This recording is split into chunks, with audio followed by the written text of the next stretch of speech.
Great. Welcome, everybody, to the Marin Municipal Water District Board meeting here on February 2nd, 2026. May I please have a roll call?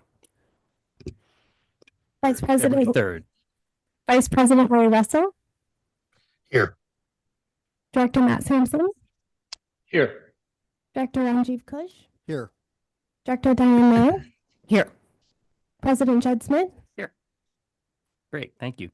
And any a motion to adopt the agenda, please? So moved.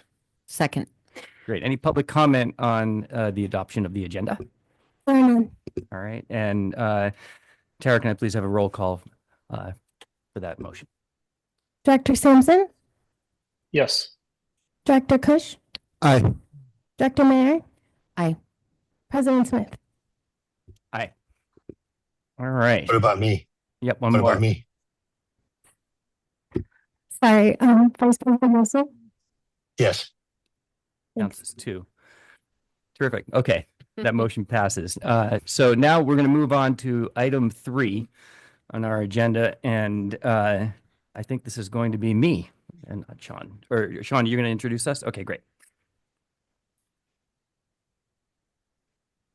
Good evening, board members. Sean Horn, Director of Watershed Resources. This item before you is to approve the retirement resolution for John McConnellag. A massive loss for the district, but we're very excited to wish him well in his retirement. John's been serving the district in the community of Marin and working as a ranger on Mount Tam for over 20 years and spent over 25 years as a ranger. So we're here tonight to read his resolution. So with that, I'll hand it back to the president. All right.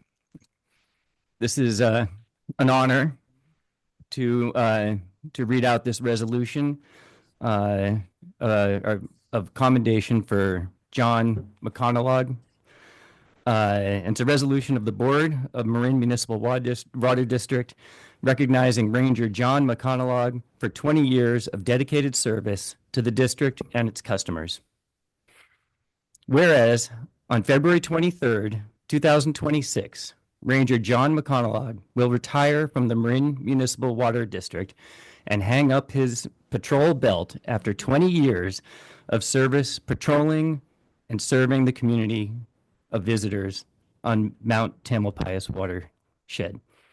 Whereas Ranger McConnellag has worked as a ranger for over 25 years, and this list is, I'm so jealous, with the Golden Gate National Recreation Area, Point Reyes National Seashores, Yosemite National Park, Jefferson County Open Space District, Sequoia National Park, the U.S. Army Corps of Engineers, and Marin County Parks and Open State Space District, all before becoming a district manager and ranger in 2006 at Marin Water.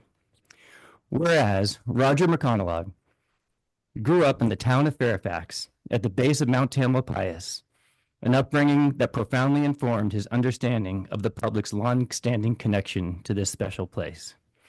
Whereas Ranger McConnellag played an active role in interpretive education and watershed stewardship on Mount Tamalpais, whereas he has widely acknowledged by fellow rangers as technically sophisticated, highly capable, and dependable in complex field operations. Whereas Ranger McConnellag served as a district representative with the Marin County Search and Rescue, and throughout his career participated in numerous search and rescue operations on Mount Tamalpais watershed, including challenging after-hours night responses involving lost or distressed visitors, coordinating closely with fellow rangers, Marin County Sheriff's Office personnel, and search and rescue volunteers to ensure the safe recovery of individuals in difficult terrain. Get teary thinking about that important work. Whereas Ranger McConnellag played a critical role in the district's forest and watershed restoration initiatives, including participation in prescribed burns, pile burning operations, and other fuel reduction activities. Whereas Ranger McConnellag played a key role in the development and advancement of the district's bike patrol program, including the integration of electronic mountain bikes, significantly enhancing ranger mobility. and operations. Whereas Ranger McConaughey, standing before us, has been recognized for his approachable and knowledgeable engagement with the public, as noted in a 2018 article in Single Tracks titled Viewing Wildflowers by Mountain Bike, a Wheeled Wildflower Wanderer. Whereas Ranger McConaughey has dedicated over 20 years to connecting people of all ages at the Mount Tamalpais watershed, fostering an appreciation for its natural and cultural resources, and guiding visitors to enjoy the mountain responsibly so that their presence leaves a positive impact, inspiring current and future generations, including his own children, to act as conscientious stewards of this vital landscape and support the Marin Municipal Water District's mission to protect the community's source of water. Now, therefore, may it be resolved that the Board of Directors of the Marin Municipal Water District hereby expresses its deepest gratitude to you and sincere appreciation for more than 20 years of dedicated service, outstanding stewardship of the Mount Tamalpais watershed, leadership in public education, enforcement, search and rescue, wildfire and prescribed fire management, and for inspiring future generations of Rangers. And be it further resolved that the board extends its best wishes to Ranger McConaughey in his retirement with the hopes for continued health, happiness, and fulfillment in the years ahead. Thank you very much.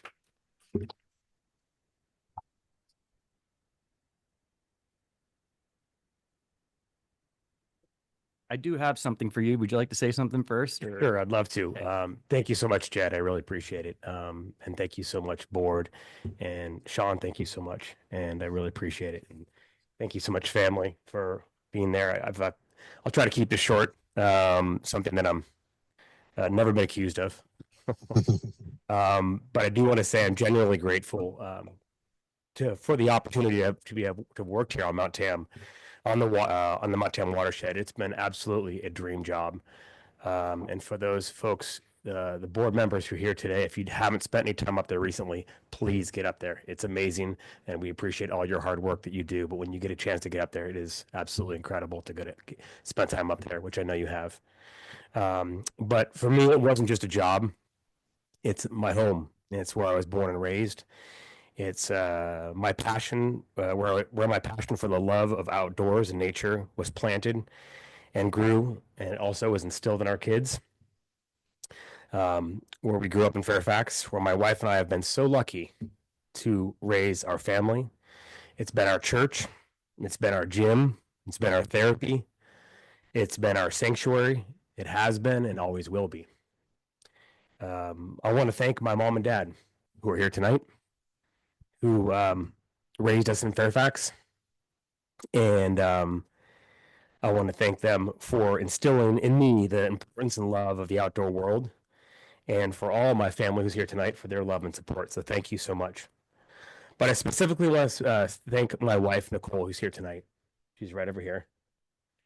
And I want to thank her and the kids for always supporting me in this job, because it's the job that when it's not easy, when duty calls, and sometimes late in the middle of the night, our family came second, and in support for the visitors, for the mountain, for whatever needs were done, we had to come. I put my family second. So Nicole, thank you so much for all your love and support. I also want to thank fellow district staff. Sean, thank you. And to Chief Don Wick, and the board for trusting me with the opportunity to protect and serve and steward the Mount Tam watershed for these last almost 20 years. It's been a total of almost 26 years of service as a park ranger in Marin County. And what I enjoyed most about being a ranger was the work itself. I loved protecting the mountain. I loved the day-to-day work. I love helping visitors in need, coordinating with coworkers on projects, adjacent land agencies, medical aid, search and rescues. I loved doing that job. It was a dream job. But it was a shared sense of responsibility to the public. I took pride in doing the things the right way, and when necessary, going the extra mile. So I've learned that in public service, if you're doing your job right, and as Sean I'm sure knows, he knows as well, if you're doing your half the people think you're doing it wrong, like the bikers, the dog walkers, right? And the other half think you're late, which may be in my case, right? So public service isn't always glamorous, but it matters, and I'm proud to have been part of that. And I leave with the respect for the mission for the water district and for Marin Water and for the appreciation of so many people we serve and I worked alongside. And to the next generation of Rangers, there's always so much to learn from this job and and the watershed to love, learn from, and respect the visitors who all mostly come for the same reason, to be renewed. I'm looking forward to spending more time with my family, continuing being outdoors, and working on long overdue projects where the paperwork is optional. Thank you so much, and we'll look forward to seeing you all in the watershed. Thank you. Good. Yeah. Thank you. We're going to just have a couple board comments first, and then we'll do a formal approval. Yes, Ranjit. Thank you, Jed. Yeah, Ranger McConnell, we've never met in person, and I was sad to see that I'm happy that you've reached this point in your career, but I was also sad that it's occurring before we've had a chance to ride together on the watershed, because I will tell you, when I meet people who spend a lot of time on the watershed, your name is probably the one that comes up the most. And it does skew towards the people that you have helped. It is not 50-50, although there are people that are not so happy about some of their interactions with you. And I think that's for very good reasons that you do what you do, because it keeps us all safe. It keeps our environment safe. You've set an example as a community member in terms of giving back to your community. And I hope that you've inspired a lot of young people to do the same. Thanks so much for what you've done for Marin Water and for the county of Marin. Thank you very much. Right. Diana? Yes. Ranger McConaughey, I just want to say that I have never spent any time with you on the mountain either, but I was out on the mountain for most of the day yesterday with Sean, looking at the RTMP plans and the sites, and heard all kinds of wonderful stories about you, and including your recent party ride. I just want to say that, employees like you make me very proud to be on this board. And I thought what you had to say was really lovely. So thank you very much. Thank you. Great. Larry, Russell, any comments? Just to say thanks and for your commitment to the district and your hard work. Great. Thanks, Larry. Yep. Matt? Yeah, just to echo the prior board members, thank you very much for your service. And it's always a really good day when an employee leaves in good health and very happy and on top of the world. They did a good job. So appreciate your service and thank you, and enjoy retirement. Thank you very much, Matt. All right, great. So we need a motion to approve the resolution that I just read. So approved. So moved. Second. Great. And a roll call, please. Vice President Russell, Yes. Director Sampson, Yes. Director Kush, Aye. Director Mayer, Aye. President Smith. Aye. Okay, well, we do have some public comments, I believe. Why don't we do that first, and then we'll hand over this beautiful plaque to you. Thank you. Okay. Just Sarah. It's all been said, but I just say it's all be missed. That's all I'll say. It's all been said. Thank you. Finn.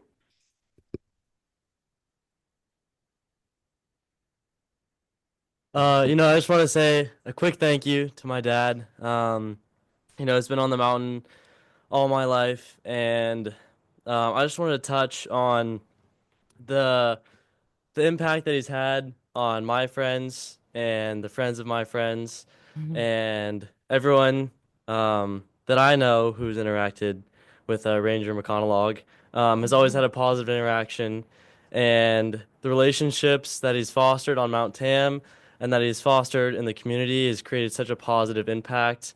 And I just think there's something to be said about how he's always happy and smiling. And I see another face on the mountain, to see another person in the outdoors, and I'm so proud he's my dad, and happy for him. So, congrats, Dad.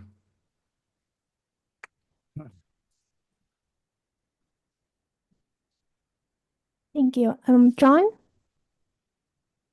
That's me. Oh, sorry. Nicole?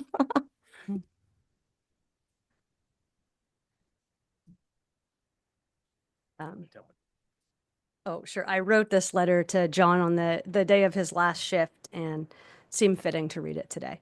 So I addressed it to Dear John. It has filled me with great pride that my husband, Ranger McConaughey, has been the steward of many lands and individuals. I've also been proud of you for your career choice, following your heart, your dreams, and doing work that has fulfilled you for over 25 years.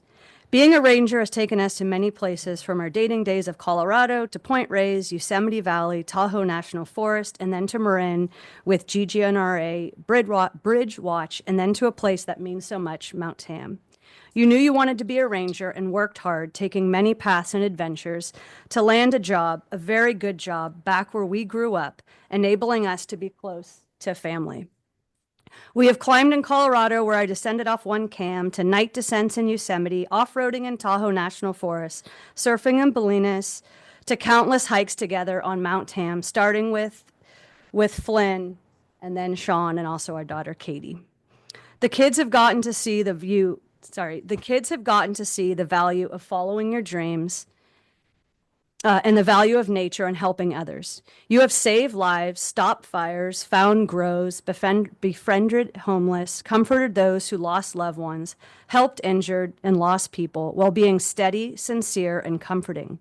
You have been disliked by the biking community and taken it in stride, yelled at by off-leash dog owners, almost run off the road. And through it all, you have had compassion and your friendly-natured self. You know this mountain better than anyone. You have talked to more people on the mountain than anyone. It's truly true. And you have helped more people in the land than anyone, from small conversations to big finds. As your final shift has come to an end, know how proud I am of my husband. Hang your hat high. It's been an amazing ride, and that has shaped our lives for the better. On to the next adventure. And thank you so much for the opportunity, for the wonderful job that he's had. So thank you. Thank you.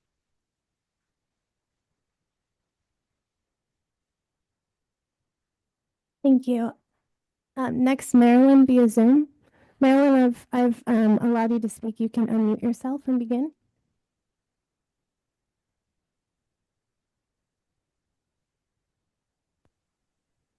Hello?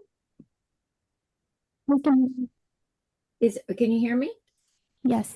You're a little quiet though. If you want to turn your volume up, that would be helpful. Oh, I'm sorry, I couldn't hear you. Speak louder if you can.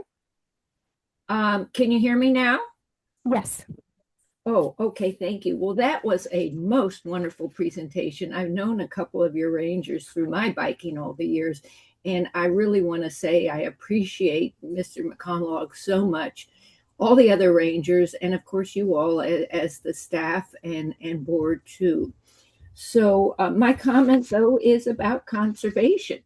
First of all, I did get your on the waterfront. Pleased to see. You've got several tips here on how to save water. One that I was curious about, that the average person uses around 40 gallons or less per person for indoor use. Our water bill, usually we water very little outdoors, but our water bill for now, the three of us, my grandson's at college, we use normally only like 16 gallons. You know, I'm wondering if we could get more people to still live comfortably and conserve even more water. I think one of the biggest problems is getting the word out. Always, that's a problem with all of this stuff that we're trying to change. So keep looking for ways to get the word out. I don't know how many people read on the waterfront, or the your internet emails and stuff. I do. I wish more people would. So that I would like to say. And then the other day, I watched a webinar entitled Our Climate Future, a forum with California's next governor. Xavier Becerra was one of the candidates chosen to participate. He is a former United States Secretary of Health and Human Services and was the Attorney General for the state of California. I was most pleased to hear one of his replies to a question posed to all the candidates about water and wanted to share his comment with you. He said, "So we already do transport and importation of water. What we don't do enough is conservation. We don't do enough to recycle. We don't do enough of the capture. And we should take all of those things into account. We should never say no to anything until we've examined it completely.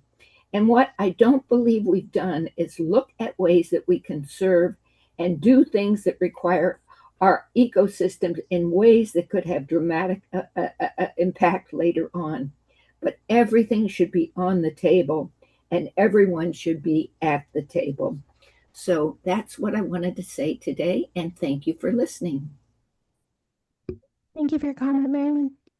Great. No further comments. All right. Well, thank you, Marilyn. And with huge respect to you, my fellow Mill Valleyite, I thought you were going to end with recommending a new job for John in conservation, because it'd be great if folks can keep their comments to the agenda items. But Marilyn, we always love hearing your voice.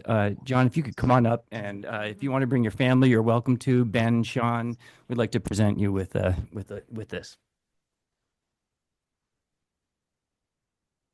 Right up here.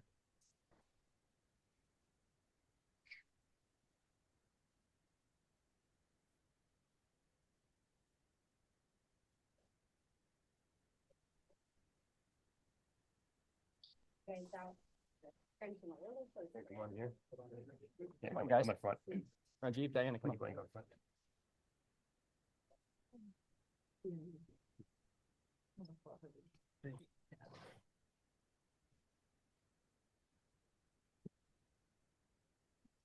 Like, who are these two random? Three. 1, 2, 3. Thank you. Thank Thank you. Thank you. That was good. Thank you. Thanks for here. Okay, I can make by your side. All right. Love it. Yes. Thank you so much. Likewise. Appreciate it. I didn't read it all. More in there. Thank you. I'll read it. Thank you. Thank you. I'll take you up on it. I want to come. Good. You have to do the old granny ride though. I'm like, All right, thank you, she's on the everybody. Mountain bike. It's a much better athlete than I am. Yeah. Oh, we got more. Oh, nice. If I may, I apologize for being late, John. Sorry. No worries. But I do want to thank you for your time. And it is customary with our, I'm the chief ranger at Donwick, for those who don't know me. It's customary with our unit, we give a going away present to those who have retired. And this is a present that we've been given lately. So it has John's name on it, and then it has the dates that he started and the dates that he retired. So Wow. John, congratulations. Thank you. Cool.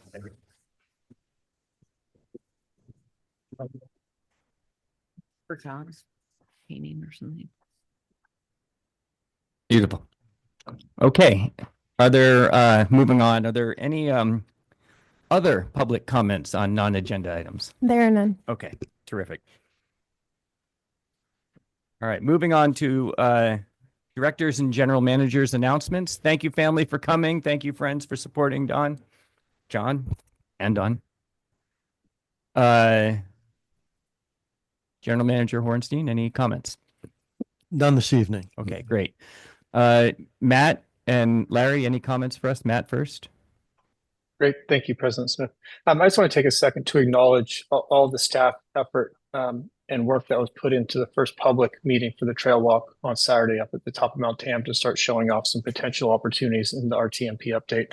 It's a Saturday out of your day, and everything I've heard, it was very well received. It was very informative, and people walked away very happy with the way things went. So I just want to say thank you for taking a Saturday to put in the effort to make sure this goes well.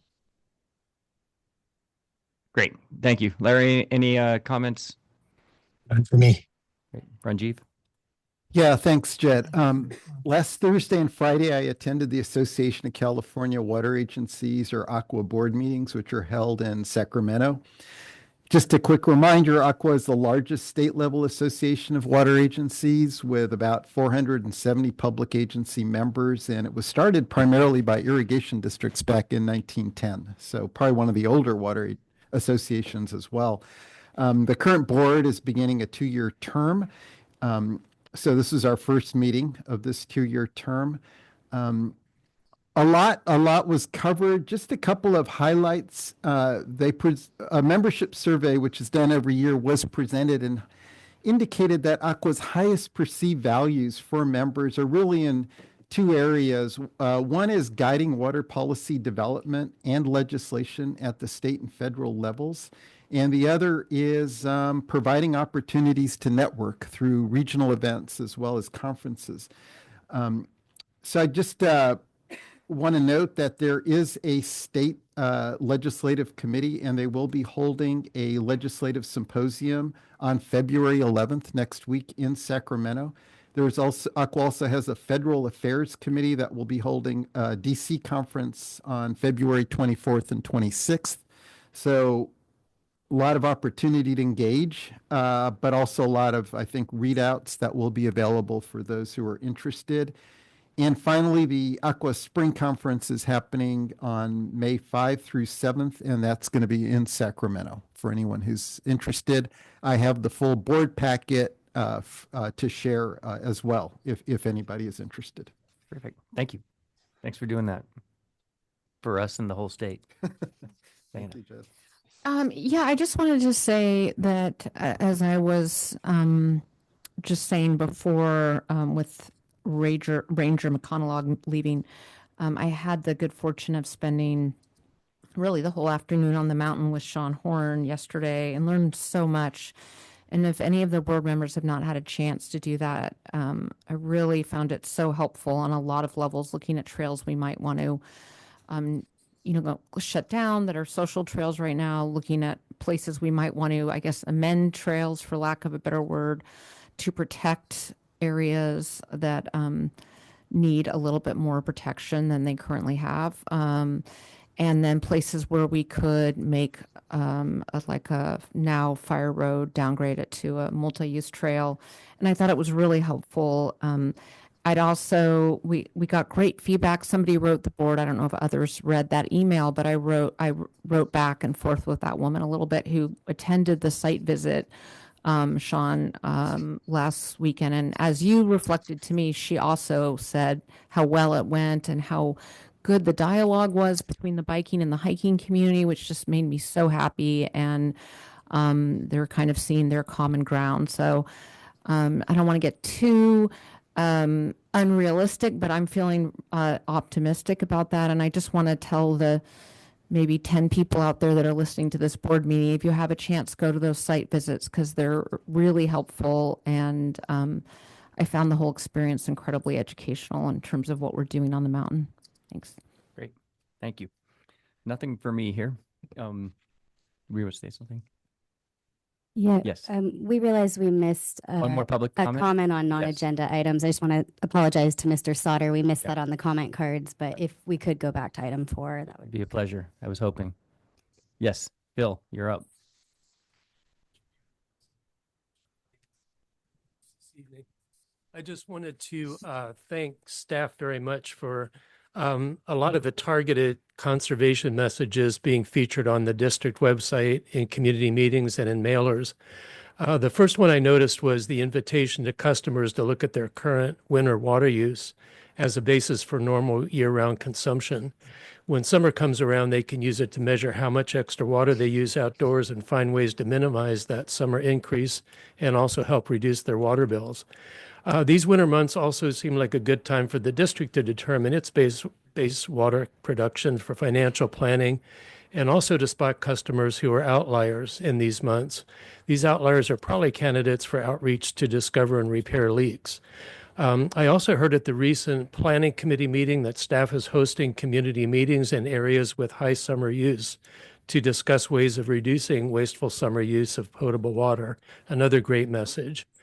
And on the current district webpage, there is an invitation for landscape professionals to attend qualified water efficient landscaper training in preparation for a qualifying exam on March 25th. I understand this certification is key to unlocking more widespread use of recycled water on residential landscaping.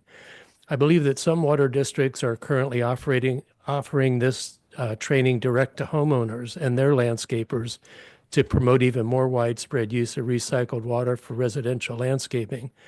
If this is something the district chooses to embrace, it could help us close the gap between our current 2% recycled water use and the 15% that the state is aiming for. So thank you for all the demand management outreach. It'll no doubt help us reduce waste and extend our potable water supply. Thank you. Thank you, Phil. There are no further comments. Great. And board and committee reports. I think we had a couple. Do you want to go first, Diana? Sure. Here. Thank you. This is the Finance and Administration Committee report from Thursday, January 22nd. The annual independent audit report was presented to the committee, and that covered the district statement of revenues, net position, and expenses for 2025. The staff provided the committee with the results of a district-wide training needs assessment and plans for beginning work with training firms to provide trainings in various staff development areas where we don't currently have training set up.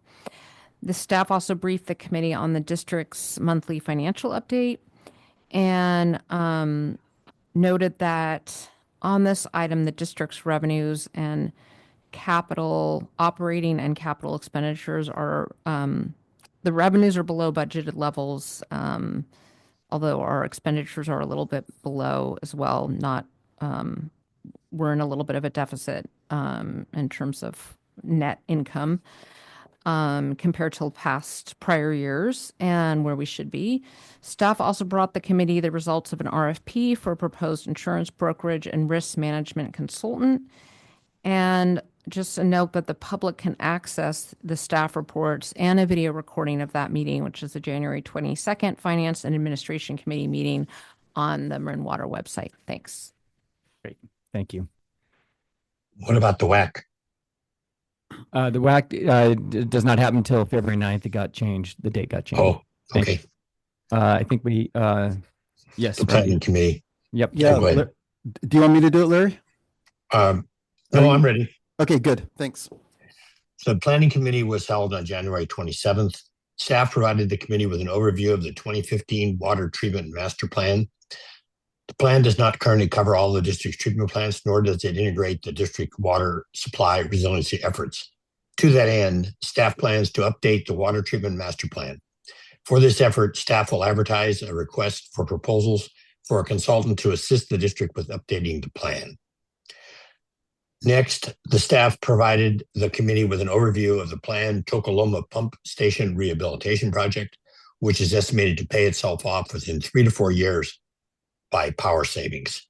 The advertisement for this project will be published next month. The public may access the staff reports and a video recording of the January 27th Planning Committee meeting on Marin Water's website. Thanks. Great. I think that's all. Yeah, we did have, President Smith, we did have a couple committee reports, or at least one more. Okay, go for it. Yep. The Tomales Bake Foundation met on the 21st on Wednesday. Both Director, Mayor, and myself both attended. And the majority of it was talking about planning for their State of the Tomales Bay Conference, which is scheduled for the 30th of October of this year. And they reached out for a request to have a presentation of roughly 15 minutes on the restoration work happening on Lagunitas Creek close to Peters Dam. Terrific. Any more? All set? All good. Okay. Thank you, everyone. No public comments on that. Move on to our consent items. Item 7. Are there any directors who would like to pull any of the items for further discussion? I don't want to pull, but I would like to comment Yep. on one item. This is the second item on the consent calendar, which is the approval of a professional services agreement for Assurance Brokerage and Risk Management Services, and it's with Arthur J. Gallagher Risk Management Services for the next 3 fiscal years. we had a presentation, Brett presented on this at the last Finance Committee meeting, and I just wanted to flag that this new agreement, if approved, will reduce our annual brokerage fees by about 18%. Now, that's a trend that we don't often see, so I just wanted to flag that as I think, cost reductions are such an important item to acknowledge. So just for everyone, for everyone's benefit. Thank you, Brett and team. Frugal as always. And the other one is approving our minutes. So any more comments? Great. And I have a motion to approve, please. So moved. And a second. Second. Great. Roll call. Vice President Russell? Oh, you're muted. Larry, you're still muted. Not anymore, I don't think. Yes. Director Sampson? Yes. Director Cush? Aye. Director Mayer? Aye. President Smith? Aye. Great. Moving on to item 8, regular items on our agenda. We're going to have Sean Horn and any other watershed staff that might be joining him to go through our Bay Area Ridge Trail dedication. Atmospheric River will be next. Good evening, board member Sean Horn, Director of Watershed Resources. I'm joined with Carly Blanchard, our environmental planner.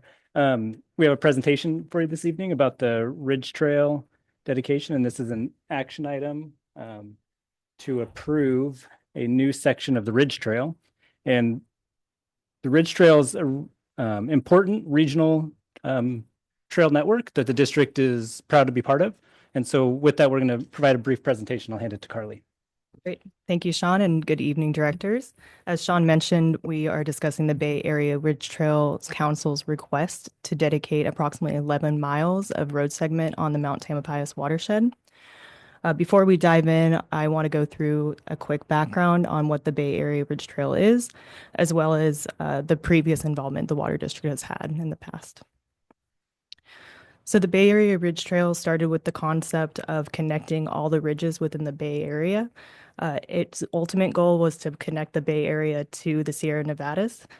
Since then, it was officially established in 1989 with a mission to plan, promote, and sustain a connected hiking, cycling, and equestrian trail on the ridgelines around San Francisco Bay, linking people, parks, and open space for today and future generations.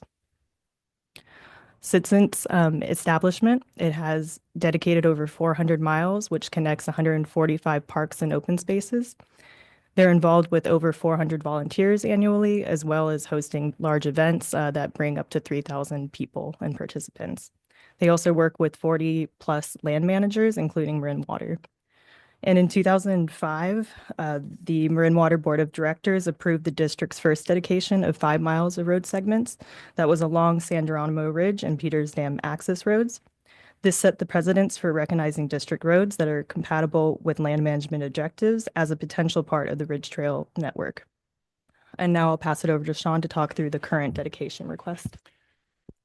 Before you do that, could you tell us what the dedication means? Yeah, absolutely. So the dedication is simply acknowledging that the trails that we have and manage are part of this network. So the district did this in 2005 for a section of trail that's about 5 miles or so along Bolinas Ridge Road. That's a fire road that's multi-use access. And you can kind of see it going towards Point Reyes, and the dedication that they're asking for the board to consider now is to kind of create a shortcut, if you will, using Lag Rock Springs Road and following through Liberty Gulch and into Pine Mountain Tunnel, or Pine Mountain Fire Road, excuse me. Now, this section would not have been possible 2 years ago because we didn't have Liberty Gulch built as a multi-use segment. So with the board's approval of Azalea Hill and the Liberty Gulch section, it made this route a possible connection for the Ridge Trail and a possible part of that network. And so the request came to the district to consider making a dedication of this. What happens when you dedicate a section is we simply put signs along the trail, noting that this is part of the Ridge Trail network. You might have seen these signs as you go outside of Fairfax on Sir Francis Drake Road. You'll see some roadside signs that say Bay Ridge Trail, to the right, and it kind of points you that way. So you see these around the Bay Area, and you see them on various public lands throughout Marin County and elsewhere. So we wanted to show you kind of what are we talking about? Where are people going to be going, right? Like we're going to be connecting with some amazing parts of the watershed. So this is Potrero Meadow. This is on Lagunitas Rock Springs Road. This would be the first section that they would be connecting to. And I'll just note that another segment of trail that's really important to acknowledge is on State Parks property, and it's called Easy Grade. So at the bottom of that screen, you'll see they recently opened this to multi-use access, and the purpose was to get cyclists primarily off of the Pantoll Road that goes up to Rock Springs. So it's a really windy section of road, and this was an alternative route that connects to this dedication on the watershed lands as well. So that's the first component of it. And then some things don't change. We still use shovels and picks. And if you look at this section of Liberty Gulch, this is the bottom photo is where we were working the last 2 years to construct this trail. And this trail was actually originally constructed in 1935. By the Civil Conservation Corps. And we've kind of repurposed this segment of the trail to be our new Liberty Gulch segment. So this is connecting folks to the Alpine Lake area, and then finally connecting them out into the Pine Mountain part of the watershed. So an incredible 11 miles of network that you can consider creating part of this ridge trail and being part of this kind of broader regional collaborative. So with that, we'll open it up to any discussion, but the recommended action is for the board to approve a resolution dedicating this 11.26 miles of trail to be part of the ridge trail network. Great, wonderful. Any comments? We'll go on Zoom first. Matt? Yeah, Sean, thank you for the presentation, Carly. Thank you very much for the presentation, for integrating what I think is a pretty important trail network that's getting a lot of attention recently. When we designate a trail, a quick question, are we locked in? Are we required to maintain? Are we required to maintain access or usage when we do this? No, I mean, you could reverse on the dedication at any point. The section that we're dedicating is all currently managed and operated under our roads and trails plan and has multi-use allowed on all of the segments of it currently. Okay. But we're not bound by anything with this then? No. Okay, great. But I do think of note, this past week or so, we've seen our federal representatives, both in the Senate and then locally here with Representative Jared Huffman, put forward legislation nationally to designate the Bay Area Ridge Trail as a national scenic trail. And if that goes through, that could potentially open up a lot more funding for this, but also too really highlights this use. So I'm very excited that we're going to continue to add to it and be able to show off our watershed even more for this. So thank you. Great. Director Russell? You may have signed off.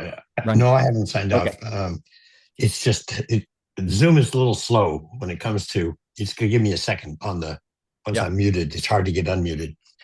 I think it's a great thing. It looks good. I participated in 2005 dedication, and I think it makes perfect sense. Thank you all. Great. Reggie? Yeah, I agree.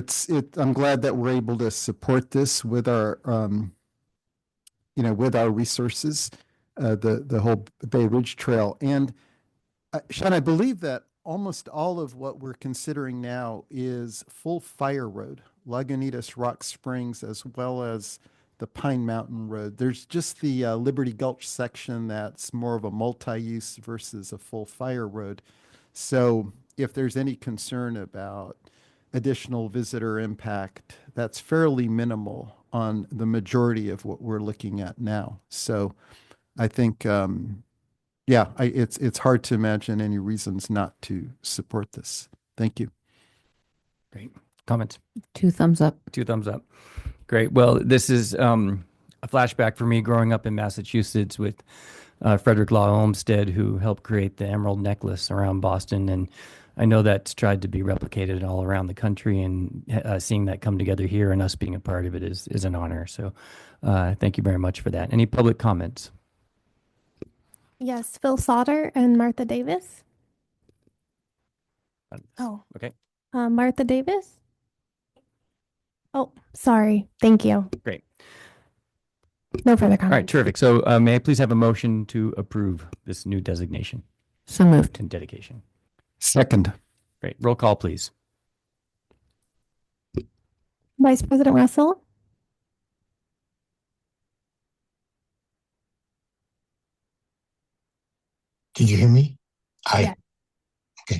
Director Sampson, Yes. Director Cush, Aye. Director Mayer, Aye. President Smith. Aye. Terrific. Well, that passes. Thank you so much for seeing that through. Moving on to item 8B, our atmospheric river capture project update. And we'll have, I guess, Paul Cellier and Lucy. Thank you.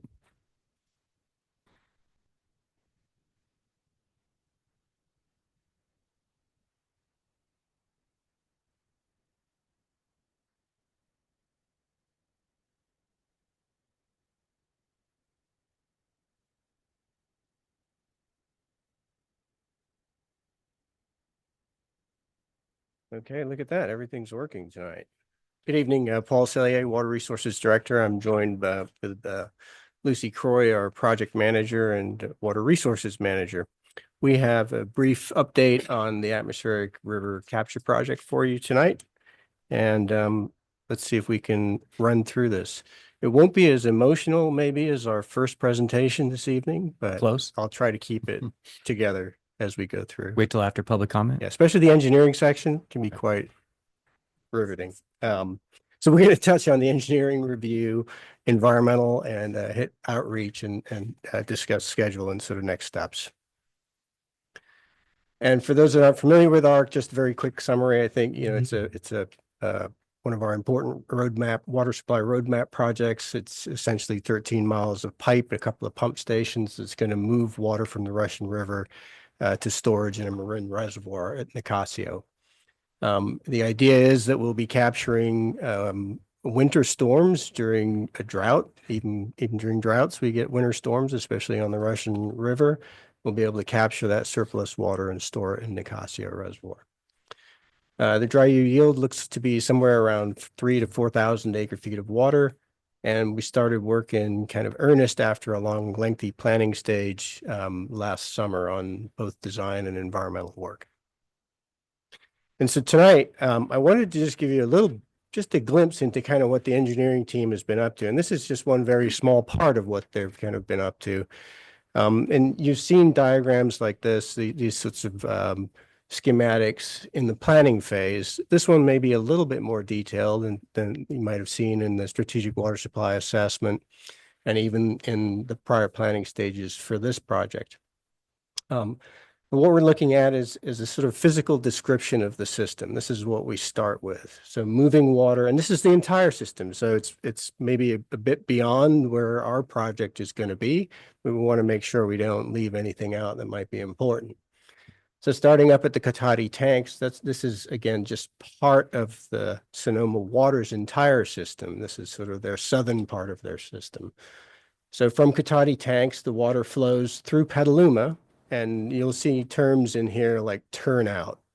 That's just where Petaluma in this case would be the first turnout, where they're taking water out of the aqueduct. So that's sort of a colloquialism that we use. And you'll see another one a bit further down from the North Marin Water District turnout. So this sort of begins to describe the facilities, the physical attributes of the system that we're working with. So the water flows all the way from Katati tanks to the district's Ignacio pump station. Paul, just before we go, North Marin has 2 turnouts now. Yeah, that's just, I knew you were going to ask me about that. Darn it. So this is what happens when you use kind of older images. I wanted to use something that we've used previously so that we're not creating new things all the time. That turnout where it says 7.3 excess MGD excess capacity, it just refers to North Marin. It shown there, it's a schematic route to Stafford Lake. They don't have a pipeline that goes and is dedicated to Stafford Lake. It's just sort of referencing, we know in their distribution system, there is a network of pipes that they can move water to Stafford Lake. And in our calculations, looking at the hydraulic capacities of that line, it looks like it has a capacity of about 7.3 MGD. When we've talked to, and our original goal was, oh, maybe we can use that to help us so we don't have to build as long a pipeline.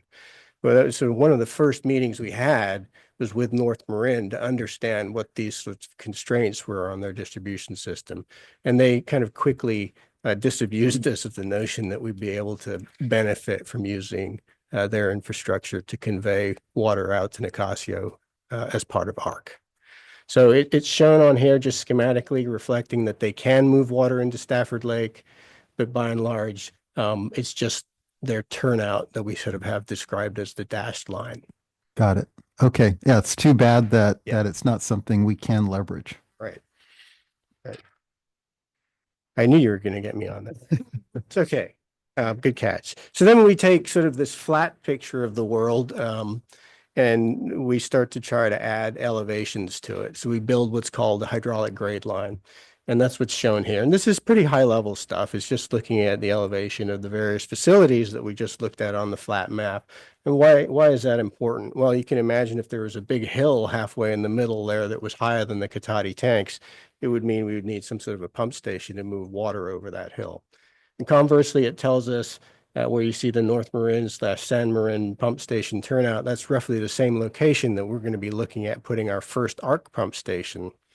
Well, the head that's in that line helps us, and the pressure that's in that line is going to help us understand how far away from that line we can be to situate that first pump station. So, okay, then we've sort of described the physical facilities. What do we do with that? Well, now we want to understand how these facilities are being used. So this very colorful chart represents the flow from through City of Petaluma and North Marin Water District and Marin Municipal. And what you're looking at on the x-axis is just chunks of 7 months, so wintertime months, October through April, for 4 different years, 21, 22 through 25. And we're just looking at kind of give us an idea of what the patterns of use are. And you can see there are peaks, obviously, in demand where the highest peaks are. I guess I should explain the colors. Blue is the Petaluma use, green is the North Marin use, and the peach is Marin Municipal use.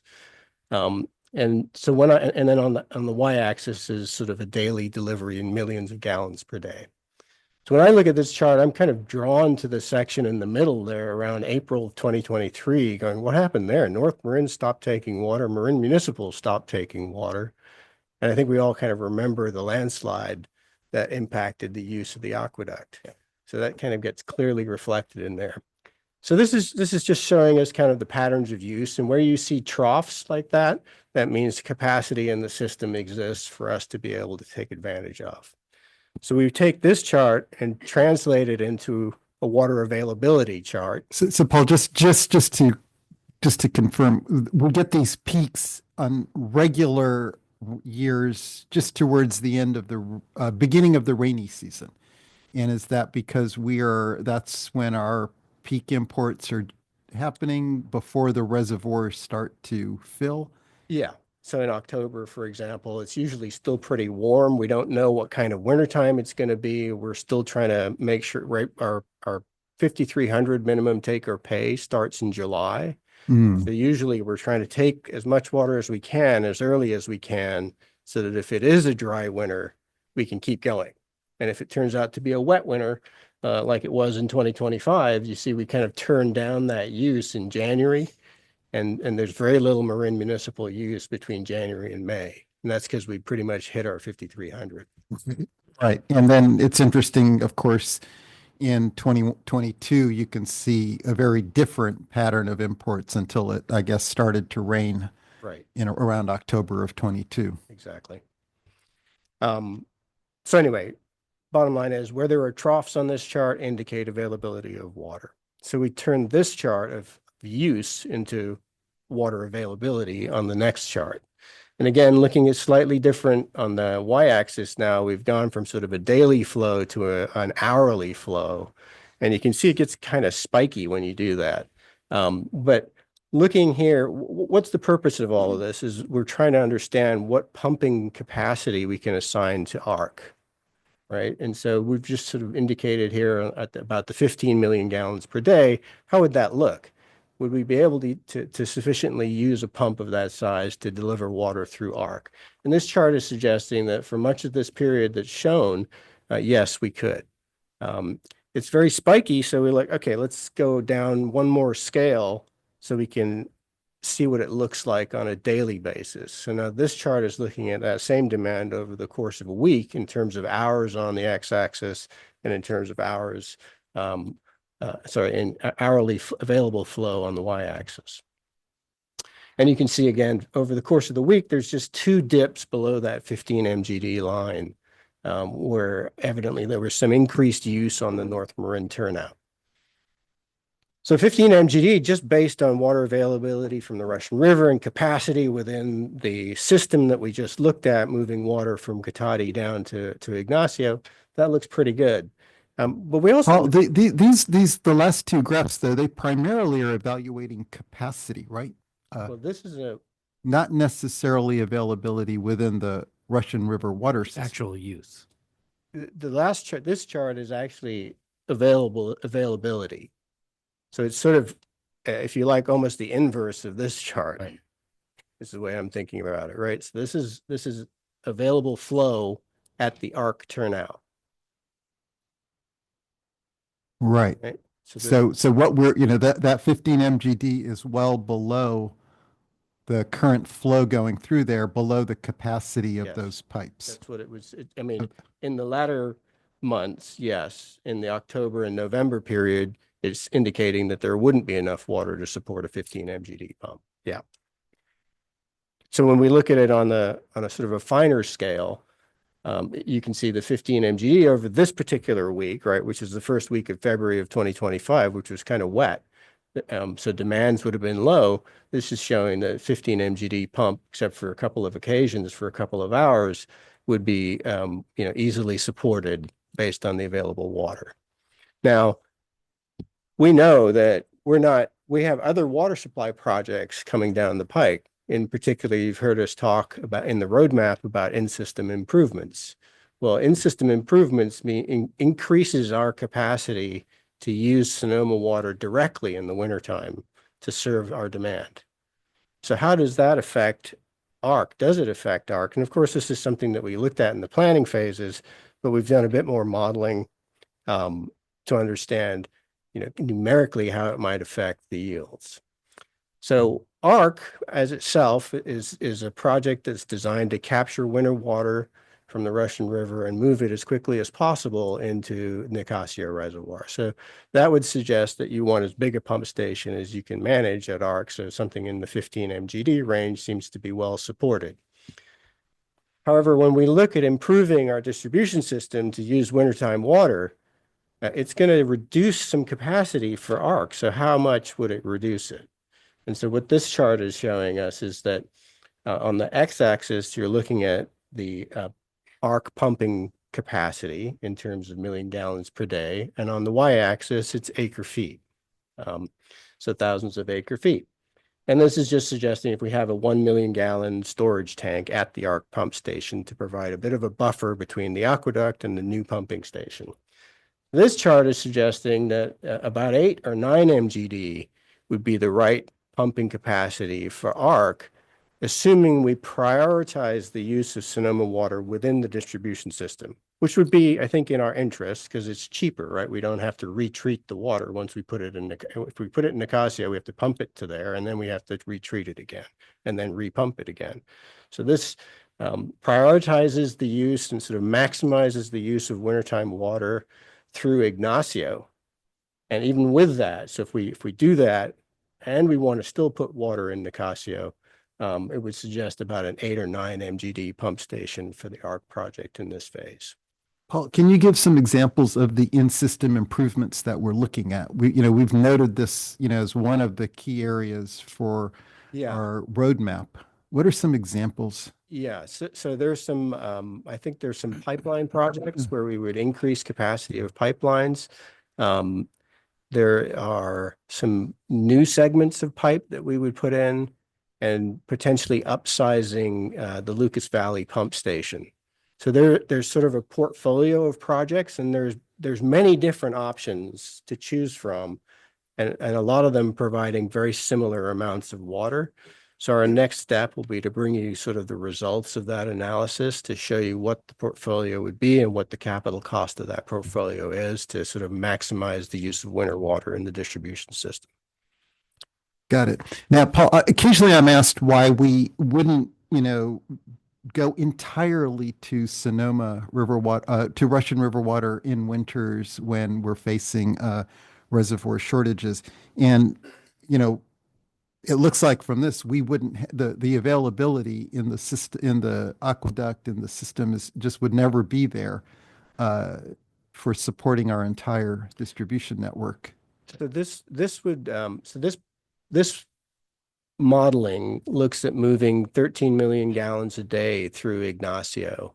And when it's raining, that's about our entire distribution system worth of demand. Now, Okay. we're planning to keep the Bontempi treatment plant and the San Geronimo treatment plant operational. It's just very difficult stopping conventional treatment plants and then starting them again. We can talk about that if you'd like to, but it's a challenging process, not sort of technically, but laboriously. And it does introduce water quality challenges within the system because now the water is all coming from the north. So it has the furthest to travel to the south of the system. So there are a couple of reasons why we would want to keep the treatment plants active rather than switching entirely over to supply from the north. And then in addition, it seems like moving water from Ignacio to Lagunitas, or I mean, that's a lot of pumping and water movement that we're currently not supporting. Yes. Yeah. So I think that's the end of sort of the section that I was presenting. I'm going to hand it over to Lucy to take us through the rest of the presentation. Good evening, Board of Directors. So in addition to the hydraulic analysis that Paul has been talking through tonight, the project team has been working very actively on priorities related to the project in order to move forward that we see as very critical. So acquiring pump station locations, this has been two of the key components in order to make sure that we can move forward with our environmental review process and design process. And as we mentioned in November, there were a couple preferred sites that we were looking at near the San Marin Highway 101 turnout. And we're happy to report that we did successfully negotiate a purchase agreement with the preferred site with the owner. So we're now currently in escrow for the preferred site, which is good for the project, and the project team is excited to be moving forward on design and environmental review for that site. Congratulations on that, by the way. That very, very efficiently. It did happen quite efficiently. A lot of help from our legal team as well. And it is contingent on CEQA. So the purchase, the escrow is contingent on CEQA, so an project approval. So we will be working through the documentation over the next year, and nothing will proceed without project approval. And then the second site is the Stafford Lake location. So the pump station B, kind of further halfway out, shown here in the red. And fortunately, there's a site there that is adjacent to the North Marin Water District treatment plant that they own, and that we've started discussing with them options for how to move forward with using that site, whether it's leasing or purchasing. So we're fortunate that that has worked out so far in both sites. For the first site, make sure I can see this correctly. The first site, the pump station A, near San Marin, so near the turnout. This is showing a layout that the project team is working on. And so now having kind of a solid go ahead to move forward with this site, and knowing that that's the site that we can start designing and do the environmental review, the team started to do really conceptual high level layouts. And there are a few considerations that we need to keep in mind for this site. There's a high pressure PG&E gas line that goes through it, shown in orange. There's also some wetlands that are delineated. It's quite a large site. It's about 4.5 acres, but there's some considerations that we're taking into account as we start to do really high level layouts.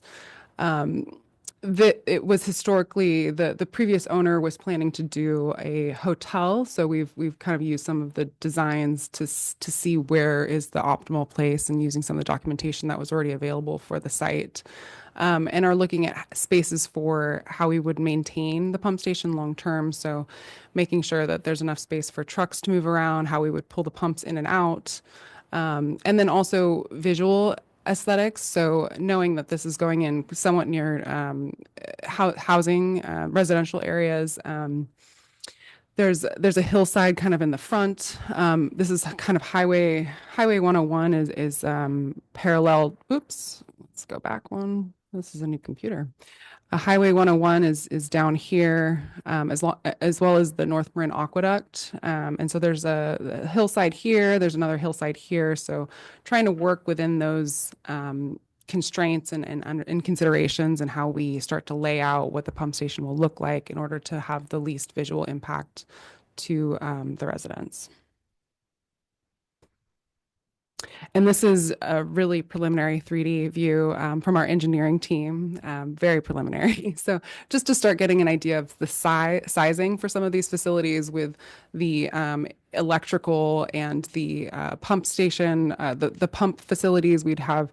I think we're still working through the size of the pumping of the pump station. So it'd either be 2 to 3 pumps in the building, and then having a storage tank over to the side, in which we cut head coming off the aqueduct, and then surge tanks in order to pump to the next pump station B, which is down San Marin Drive, closer to Stafford Lake.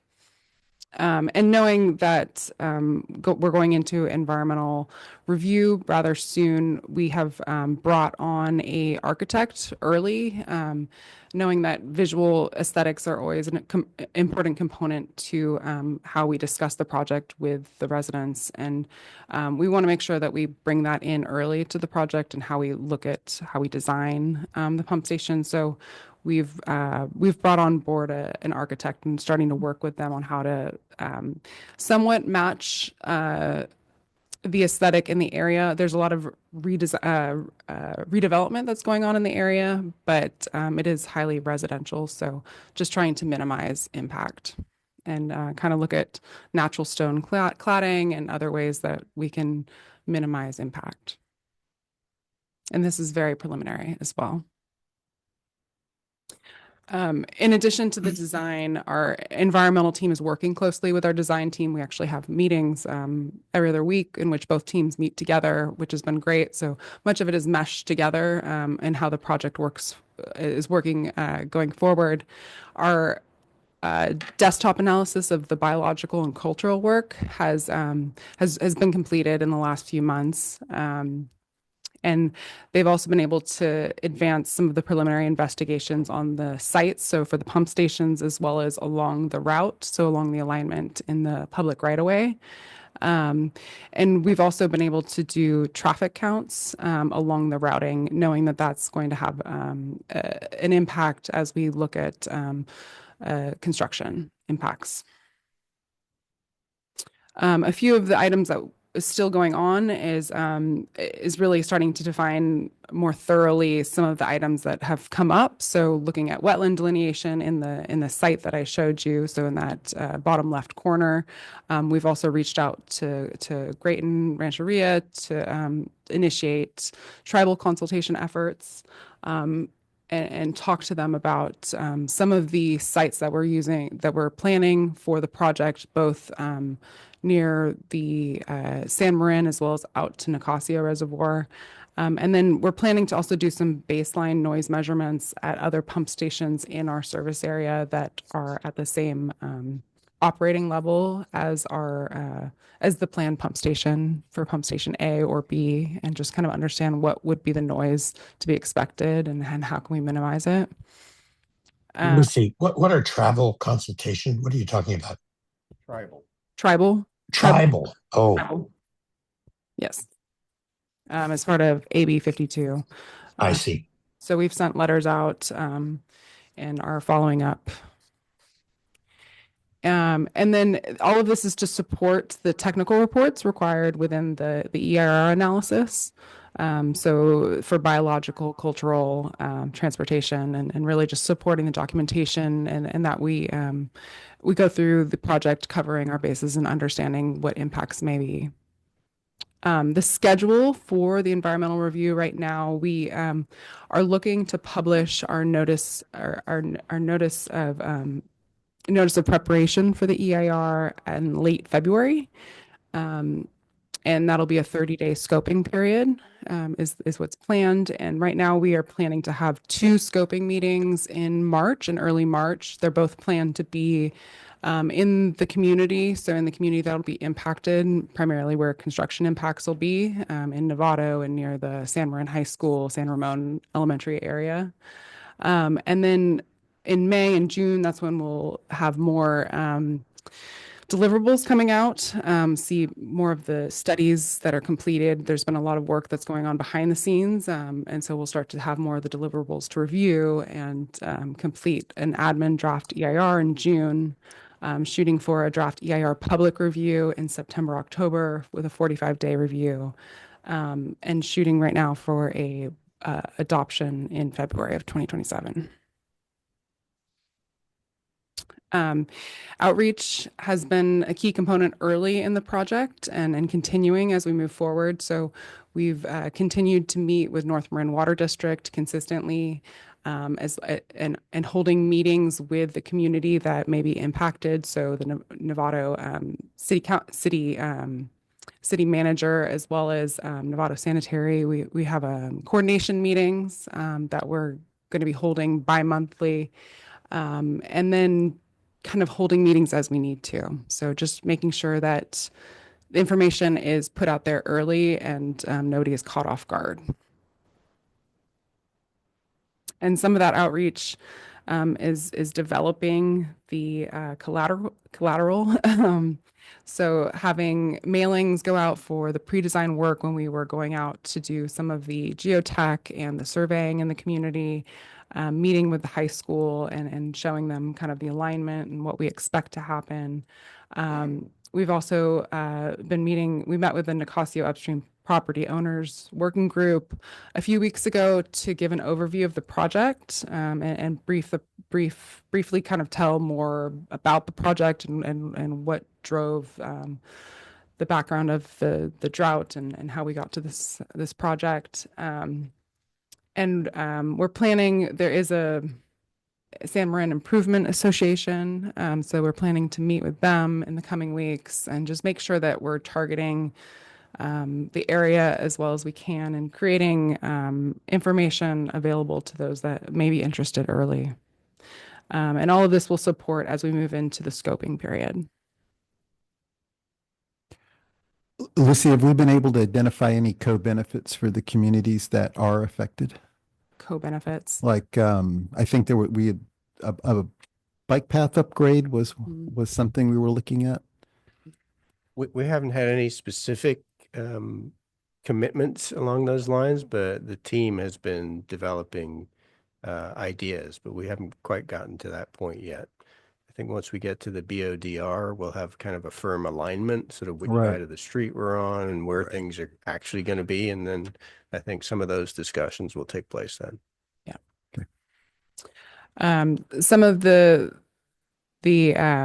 outreach, the resources that we have available for the project, this is showing some of what's published, some of what's in the process. The middle is what's in process, this infographic. It's trying to explain a little bit better about ARC. Sometimes it's a challenging project to describe what an atmospheric river capture project means. How are we capturing winter water and moving it to Nicasio? So this is a draft of an infographic that will be in a fact sheet to give out, especially throughout the notice of prep and the scoping period, trying to explain kind of the flow of water and why are we capturing it and moving forward with this project and how does it benefit the community. And then I think, there's a few videos that we have. I think if I click it, it should work. Yeah. Adrian put this together, so of course. So there's videos on our website that show kind of how the project works, and it's all evolving over time as we hear from the community who we talk to. What are their questions and how can we better address them as we move through the design and the environmental review process. An update on the budget. The design fee for the project with Corollo, so our primary design, was approved by the board last summer for 9.7 million, and that included one pump station. So Pump Station A at the San Marin turnout. And through the process, through the hydraulic analysis that Paul went through more thoroughly today, that has shown us kind of the need to design preemptively the second pump station and understanding how that impacts the type of piping we use and whatnot. So there's an additional design fee for incorporating pump station B near Stafford of 1.5 million, which would bring the total estimated design cost to 11.2. This is something that we would be coming back to the board for. And then in addition, the cost of land for Pump Station A was 4.8 million. And so these are just a few items that we're bringing to you to understand kind of what are the cost changes we're seeing. Of course, the 167 million that we've thrown out there is a very rough estimate, a very planning level. And so as we move forward, we're starting to see some changes, and that's expected as you move forward into more of a refined project. Lucy, it seems to me we're getting the cart a little bit ahead of the horse here. Wouldn't it be wise to make sure that the environmental impact statement will be approved before committing to things like increasing Corollo's budget to 11.2 million?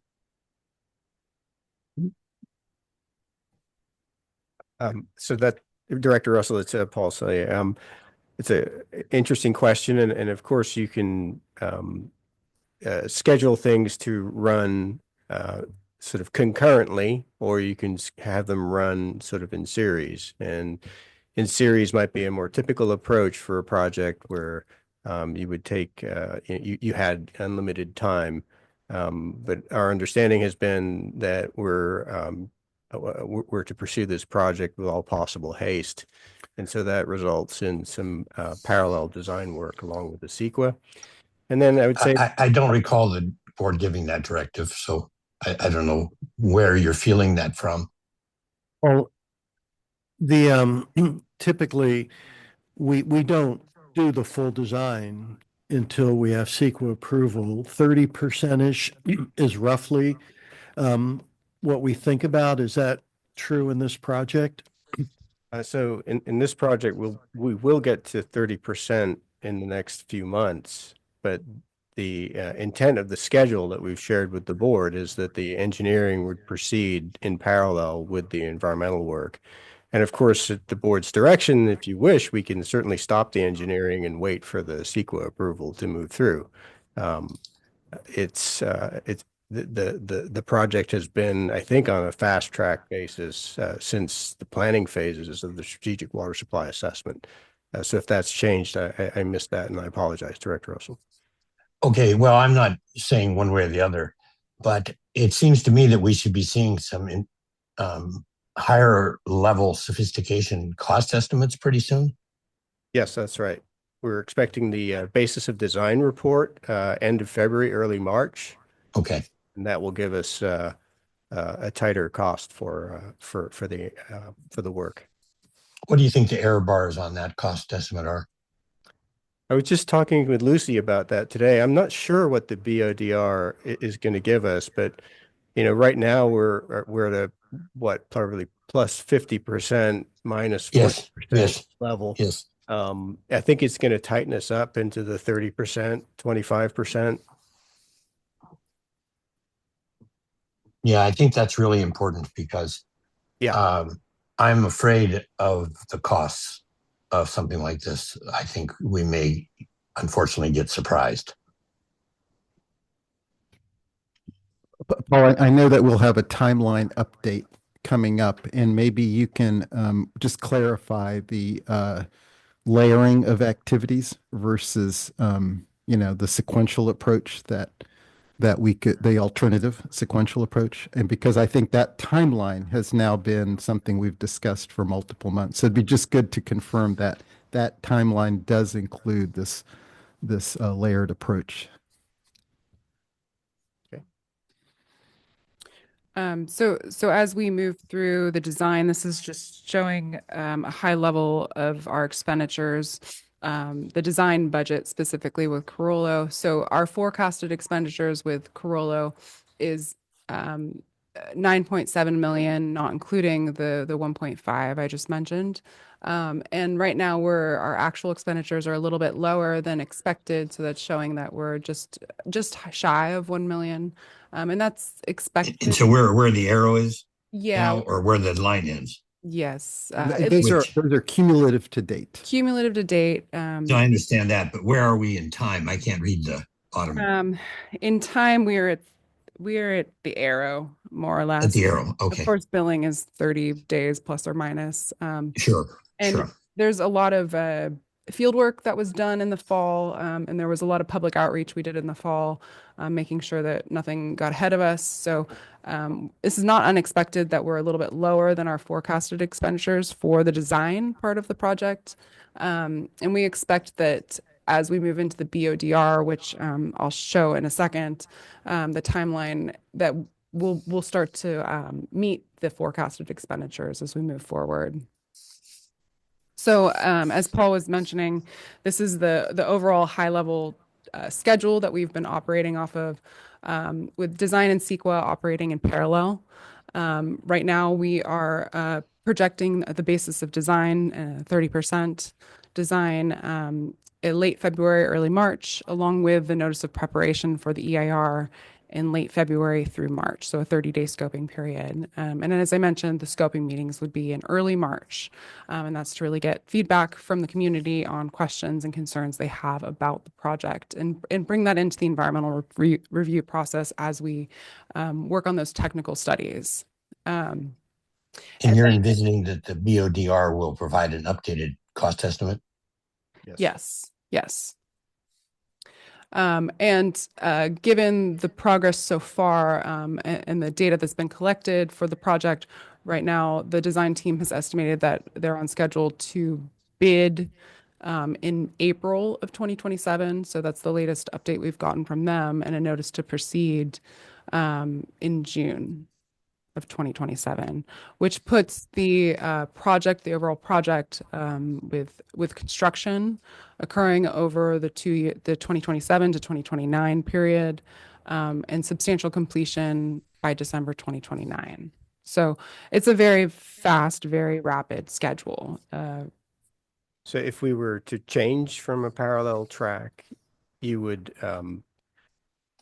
you could sort of use these arrows, right? Instead, it would just be CEQA in the first arrow, right, through 2027, and then design of about a year or so following that. Yeah, no, I mean, I think, we've seen this schedule with the configuration of activities now multiple times. And it was my understanding that design and CEQA would be occurring somewhat in parallel, as shown here. But what I also noticed is that things are starting to slip a little. I believe construction was originally, or the last time we saw this scheduled to start in Q1 of 27, and operations in the earlier part of 29. Not surprising that schedule slide, but is there anything significant that's already moved things back by 6 to 9 months? I think there's the CEQA area is sort of where I'm looking for potential to move the schedule up, but it'd be foolish to predict that at this point. So it's a pretty quick CEQA process that we're embarking on for a project of this size, but much of it is a pipeline in already disturbed roadways. So maybe there's a way we can make up some of the time in the CEQA process, certainly by being more efficient in our reviews. So some of this is taking into account the schedules that have come from the consultants, which have 2-3 week turnaround times for review from staff, and we could certainly tighten that up. I don't know how much that's going to affect the schedule. And then there are So Paul, you said much of it is a pipeline, and that I think is what we're all thinking. This is a pipeline. There were earlier comments wondering about, escalation and costs, and here we see a little bit in the schedule pushing back. Is there anything so far that you found as we've done this initial that suggests a potential increase in costs or impact to the schedule? I know at this point, we're only where we are, but has there been any surprises so far of a significant nature? I would say no significant surprises. Pump Station B, of course, is an adder to, we knew for the phase 2 of the project, we would need Pump Station B. So it's sort of a trade-off to build it now or later, and building it now we think is prudent. I think even though the process for acquiring Pump Station A was quite smooth, we didn't get it done until December, which is sort of 6 months afterwards. So your design team is waiting before they can get a site. They need to topo the site. The environmental team needs to wait so they can go out and do their analysis of those pump station sites. So it's not just a pipeline. There are some of these key critical elements, and we're still waiting on Pump Station B. Although we're in dialogue with North Marin, that's certainly not anywhere near a done deal yet. So we've got some work to do for Pump Station B. Great. Martin, finish up the presentation, and then board, hold your comments and chime in at the end if that works. Almost there. Very close. Yep. So next steps for the project are to return to the board for authorization for the design fee that I mentioned for Pump Station B, as well as to continue outreach to the stakeholders and partner agencies through regular meetings, and completing the BODR in late February with 30% design, as well as expecting to issue the notice of preparation late February, right now, February 24th, and get the scoping meetings going. So early March is what we're projecting. So these are our next steps for the project. Yeah, and we're happy to take any other comments or questions. Terrific. Matt, any comments for us?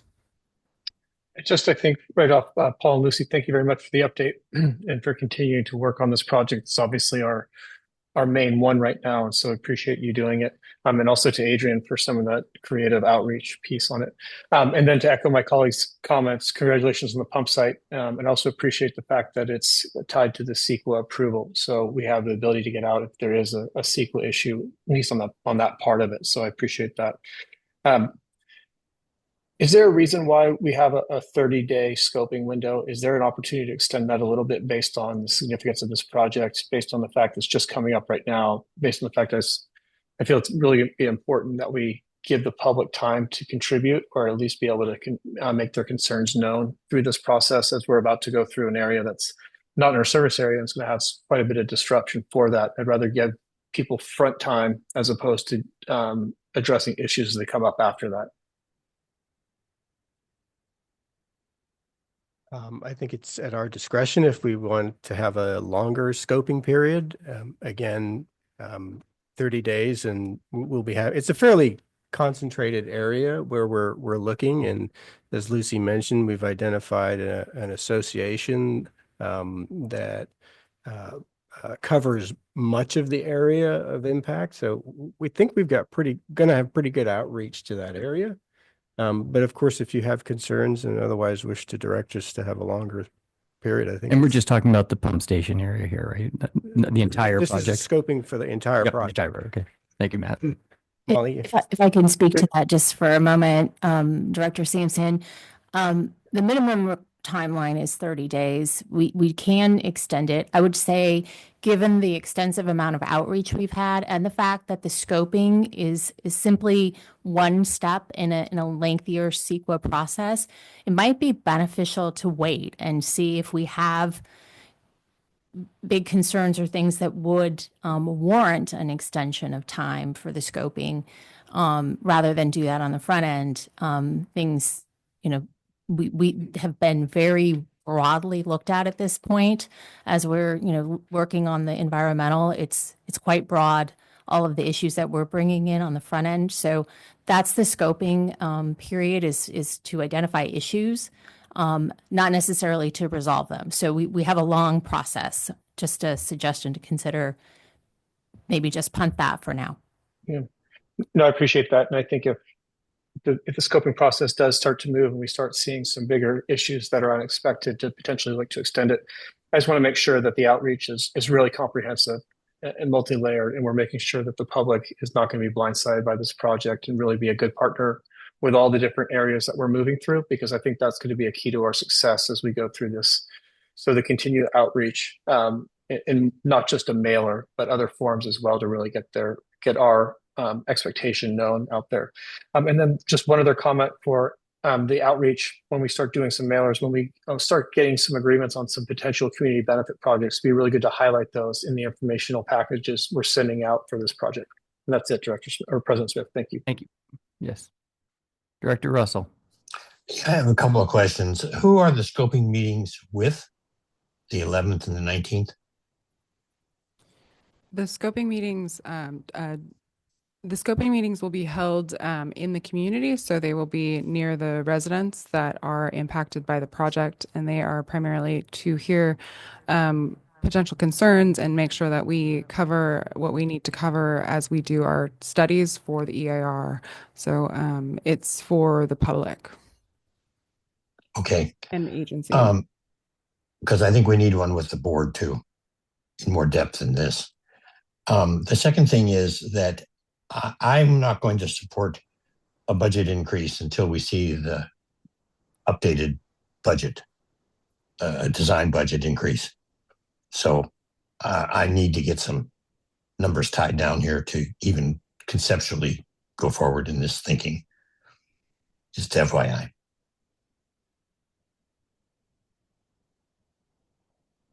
Great. Ranjiv. Yeah, thanks, Paul. Lucy, good update. I know, I think we had considered having a water supply roadmap update on the first meeting of the month. Seems like a lot of presentations to pull together, but as much as we can, kind of align on that would be great, just because this is obviously of so much importance for the district. I think we understand that there's so much is learned as a program is being developed, as engineering designs are being developed, that will impact budget and timeline, obviously. But maybe if you could, in future updates, start to use the benchmarks you've provided, sort of the reference points, and say things have shifted in one direction or another from what we originally presented, and for this reason or that reason, just so we can start to understand the different factors that are influencing progress, in positive ways as well as maybe in negative ways. But thanks again. Really appreciate all the detail in this presentation. Great. Yeah, thank you. Very helpful presentation. Just a couple of questions. The in-system improvements that are required to get the kind of maximum use out of ARC, are those things that are in the capital budget? Where do those fit into the numbers? So those are a complementary project to ARC, so they're a separate project from ARC. And yes, they would be in our capital budget. Okay. But as I mentioned, we've got to come back to the board with a more detailed analysis and explanation of what the in-system improvements are that we're recommending. And then with your concurrence, then we'll get them into the capital budget. Okay. And then Pump Station B was always contemplated, as I understand it. And so, but we're talking about the overall cost increasing. That's that's what we're contemplating right now. So is that just because of the cost of land of Pump Station A? So the increase that we're sort of trying to bring you early Mm-hmm. is the design fee for Carollo, which was approximately 9.7 originally, and only included Pump Station A. With their hydraulic analysis showed that Pump Station, we brought that to the board at one point for a brief show and tell, showed that Pump Station B would be a good idea at this time. So Corolla have gone away and put their pencils together and come back with about a $1.5 million increase to the design fee. That's the only costs that we have today to give you with any kind of certainty. And as Director Russell was indicating, he's interested in what's the construction cost impacts now of Station B. And I think those will be, we'll be able to shed light on that with the basis of design report. And maybe I'm reading the slide wrong, but on slide 20, the last bullet says that the overall cost of the project is increasing. So, that's just foretelling that when you're adding Pump Station B to the mix, Uh-huh. Pump Station, I'm going to make the numbers up now, but they're going to range anywhere from 15 million to 30 million in terms of cost. So if you're adding a pump station of that size to an overall project, we're just expecting the cost of the overall project to go up. Because I'm just seeing it as we're spending the money earlier than we anticipated. But I see you're looking at it as a separate project essentially. And that's why you're saying the overall cost of the project's increasing. It's additional pump station. Yeah. Okay. I think that's all I have. Thank you. Great. What was the land purchase contemplated? The 4.8 million, was that in our budget? That was not in our budget. Okay.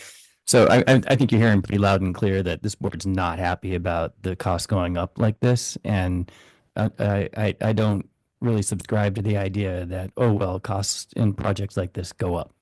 Like, not while I'm here. So let's get our numbers together. Let's do our research and bring it back to the board. And be super thoughtful. Let's come back and beat our cost estimates and have them be lower if we can. And that should be our norm. I also want to just make a couple of comments both to the staff and to all the people affected by this, including folks in Sonoma and Novato and in Nicasio in particular. This is an extraordinarily important project for several 100,000 people that is being brought to us with existential factors that are not in our control. And we're an agency that is here to respond to and service our community.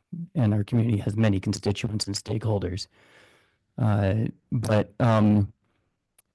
as an agency, we need to listen, and I think we can do a better job. I think we need to be deeply in touch with each of the people impacted by this, each of the individual. If it's just 5 landowners, let's meet them all in detail, or the school that I met with and understand the impact, and not just the minimum legal requirement, but let's go deep. We have a lot of trust to be rebuilding with this community. And if we try to just go as fast as possible, that might not be well received. So if you have one meeting, you think that's enough, I'd suggest you do 3. And my message to the communities as well, in particular the impacted folks in Novato and in Nicasio, vitriol doesn't work well in this room. What works well is how can we work together to figure out solutions? This is critical work for several 100,000 people in this county. I think if you came to us and said, hey, we understand this is important, we'd like to work with you, we have these problems, we have these issues, can you help to resolve them with us? I think it would be much better received than blame and vitriol and threats. So I'd encourage people to, on both sides, to open up to be transparent and to lock arms together to figure out how we can all benefit from this enormously important effort. One thing in that regard to transparency, and I'm super curious to understand our math and our algorithms behind how we know when we will triggering access to winter water.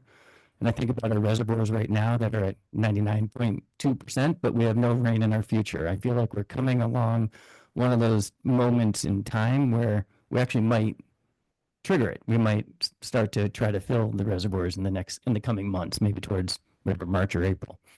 But it would be good to understand your thought process around how this will be put into place in great detail, and I know the community would like to understand that as well.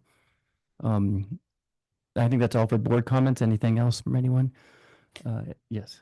I just wondered, I forgot, and I was gonna ask you in terms of all the meetings you've been doing, like, and with North Marin, are you hearing a lot of strongly negative feelings at all? I'm sure we're gonna probably hear from people tonight if those are there, but I'm just wondering what your take is overall so far.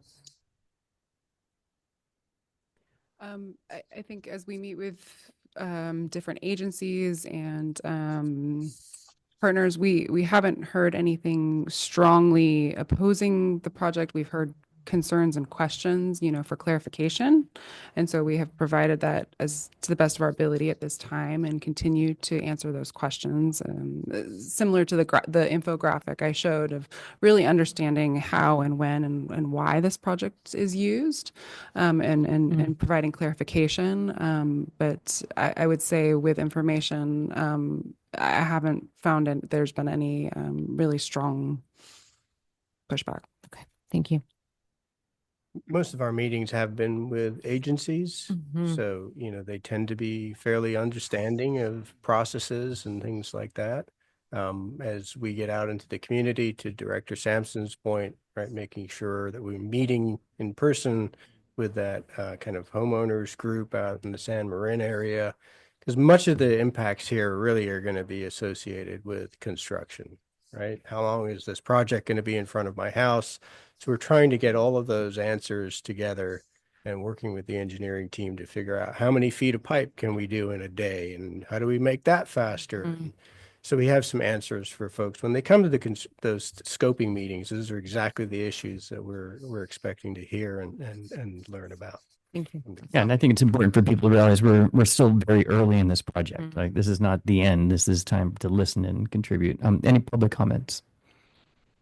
I have one more comment, Ted. Yep. Thank you, Larry. Director Russ. I'm not as concerned about the land purchase as the budget inflation, because the land is fungible, can always be sold. So that one doesn't concern me very much. So just keep that in mind, that, things that we're buying that we can sell are much different than committing to additional fees for design. It's just overall cost is the way I was looking at it, but yeah. Yeah, I agree with you completely on the overall cost. It may not be realistic that it will go down, but it's a good goal. Great. Okay, public comments. Phil Sauter, then Martha Davis. Thank you very much for the presentation. One of the things that's been confusing to me about this pipeline is that it brings 4,000 acre feet of additional water down from Sonoma in the winter, then pumps it 13 miles west to Nicasio for storage, and then pumps it 13 miles back east, treating it along the way to eastern and southern Marin, where it will be used, I think, primarily for summer landscaping. That 26-mile round trip out to Nicasio and back makes me wonder if there might be a better place to store this winter water for summer use. For me, this question has deepened now that expansion of the Nicasio Reservoir has been put on hold. And if that problem gets solved, there's still the expense of pumping 5 million tons of water on a 26-mile round trip to Nicasio and back. Of course, fingers crossed, we're still working hard to reduce wasteful use of potable water, and perhaps we won't need to pump and store over 1 billion gallons of extra water from Sonoma every year. But as we continue to develop this project, I wonder if it might make sense to look for an alternative place to store the extra water we bring down from Sonoma. Perhaps as a start, we could look at the cost of the 13-mile pipe out to Nicasio, along with the cost of 10 years worth of electricity to pump 5 million tons of water annually out to Nicasio and back, and see how much money that would amount to. If it's a significant dollar amount, perhaps we'd rather invest in additional storage capacity in the eastern part of Marin where the water will be used, or even somewhere along the pipeline from Sonoma. Thank you. Thank you, Phil. Martha? Yeah, yeah. And could you speak? I just wanted to note there was a misstatement here. The whole design of ARC, and we've talked about this so many times, is a drought project, specifically and solely used when we're really in the throes of a drought. And certainly, by definition, that means we will have notified our customers to cut back. Potentially, we're in tier 2 or tier 3. The water for ARC is absolutely not designed for summer irrigation. It's designed for life safety, for us to meet our primary objective, our mission as an organization. Thank you. Martha, go ahead. Thank you very much, Martha Davis. Good evening and Happy New Year to you all. I think this is the first meeting I've attended in the new year. I'm speaking on behalf of the Nicasio Landowners Association to thank you for this presentation today and this discussion. I think that for us, we've been very interested in learning more and understanding the project that you're proposing and how it will operate, especially in connection with Nicasio Reservoir.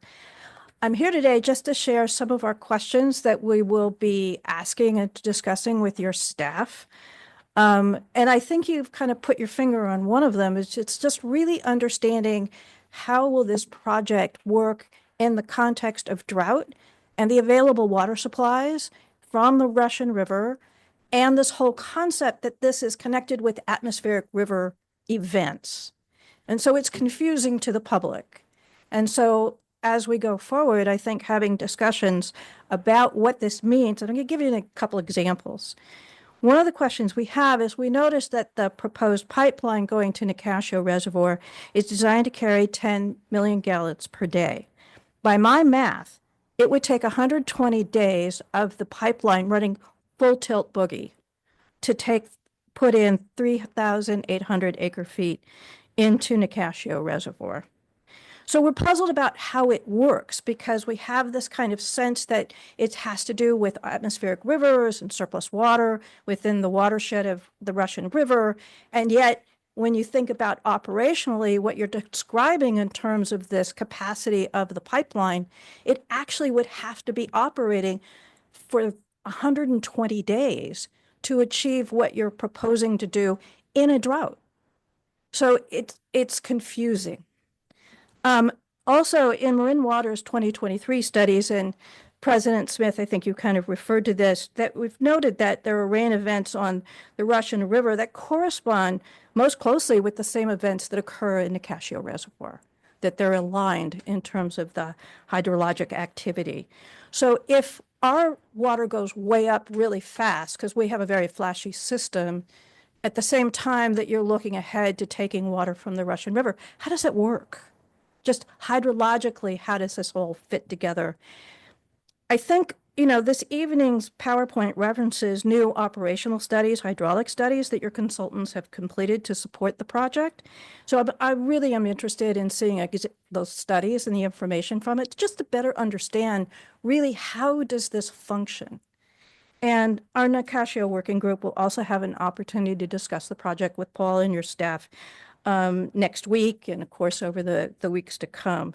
And of course we'll participate in the scoping process. So we appreciate the opportunity to work with you to get more information, to better understand how this project will really function, and ultimately, what are the other pieces and parts to improving infrastructure to give Marin the resilience it's seeking, but at the same time making sure that this really makes sense for everybody that's affected by the project.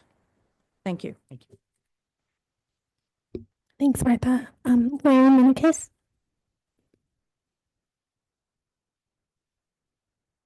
Yes, good evening. And I'm actually speaking to both this and the next item because they're really very much interconnected. So when costs rise, as they often do on large one-off capital projects, it is the elected board that absorbs the public's accountability. That makes it especially important that the board messaging be direct and grounded. A weakness of almost any large one-off capital project is uncertainty, particularly around final cost. Ratepayers understand uncertainty. They understand that you don't know everything at the outset. What ratepayers do expect is clarity about the realities we're facing and why action is necessary. This presentation itself acknowledges unforeseen complexity, staffing gaps, long equipment lead times, and the need for fire hardening and seismic resilience. These are not theoretical risks. They are real-world conditions shaping every major infrastructure project today. We are now operating in a climate-altered reality. Adoption is necessary, and adoption comes at a cost. Our options are more constrained than they were earlier in this process, and delaying decisions could very well narrow them further. We are in general agreement that conservation alone will not carry us through extended periods of deep drought. That places a responsibility on the board to be direct with ratepayers about uncertainty and to clearly articulate what path forward best manages risks in a changing climate. If not, added system redundancy, such as a second pipeline, then what alternative provides the same level of reliability under prolonged drought, wildfire, and seismic stress? This only comes down to understanding and managing different kinds of risk, influenced by how the district acts, when it acts, and how clearly those risks are communicated and understood by the public. Thank you. Thank you, Larry. Next is Ed Jameson via Zoom. Ed, unmute yourself and you can begin. Can you hear me? Yes, if you could speak up a little louder, that would be great. Okay, thanks very much. In 2020, we used 44,500 acre-feet of water, 27,000 acre-feet for potable use, 13,000 for stream releases required by state law to save the fish on Lagunitas and Walker Creeks, and 4,500 acre-feet lost to evaporation from the reservoirs. Again, we used a total of 44,500 acre-feet. In the summer of 2021, MNDW stated that we could run out of all water by next July, except for only 4,000 acre-feet from Sonoma. Our drought was their drought. And now we have a plan for a 4-year drought survival that will only supply 5,500 acre-feet of very expensive water annually, with an operating cost of about $4,400 per acre foot for at most 3.5 years, or more likely for only 2.5 years if turned on near the end of a second dry winter. This in no way achieves the drought protection objective. Jacob's forecast omitted required stream releases on Walker Creek, equivalent to about 4,200 acre-feet annually of understated supply requirement. Jacobs also forecasted releases on Lagunitas Creek that were far below what the state required, even well below the temporarily reduced levels the state approved in October of 2021, after we had a second dry year. Jacobs also assumed years 3 and 4 Sonoma imports would be 55% above what Sonoma actually told us they would be able to give us. And there are other errors in the Jacobs forecast. This plan falls far short of providing drought security and needs to be reconsidered. The rest of California, coastal California, is proceeding with desal, the obvious answer. And Ben's last comments suggesting that Marin's landscaping can be destroyed under drought is a position that most of Marin's voters would not agree with. Thank you. Thank you, Ed. There are no further comments. All right. Well, that was fun. Thank you, everyone, for your comments, and we will be continuing in the future. Moving on to item 8C, our capital program update.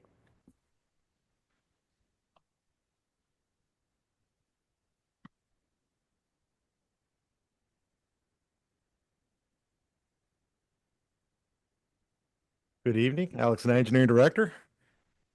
Second, have a presentation.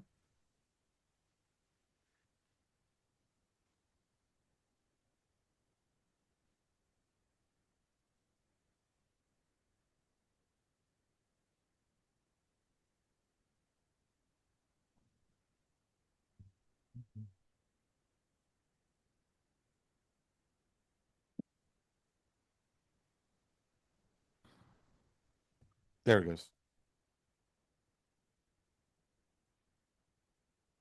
Okay, so I'll be providing the update to the capital improvement program this evening.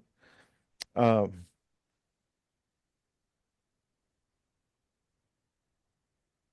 do we advance the slides? Okay, here we go. All right, so we'll go over the fiscal year 26 capital expenditures through the second quarter of this fiscal year. And identifying some strategies that looking into implementing to help really refine and keep the capital program moving forward to address some issues with staff vacancies and project schedules.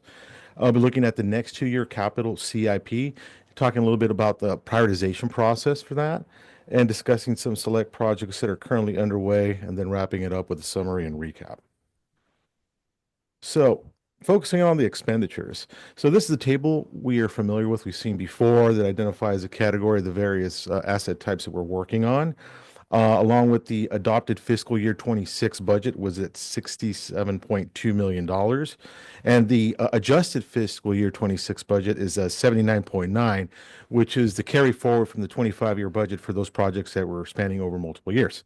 So the next column over is the actual expenses for to date, which is at $12.7 million and represents $16 million of expenditures of the actual adjusted budget.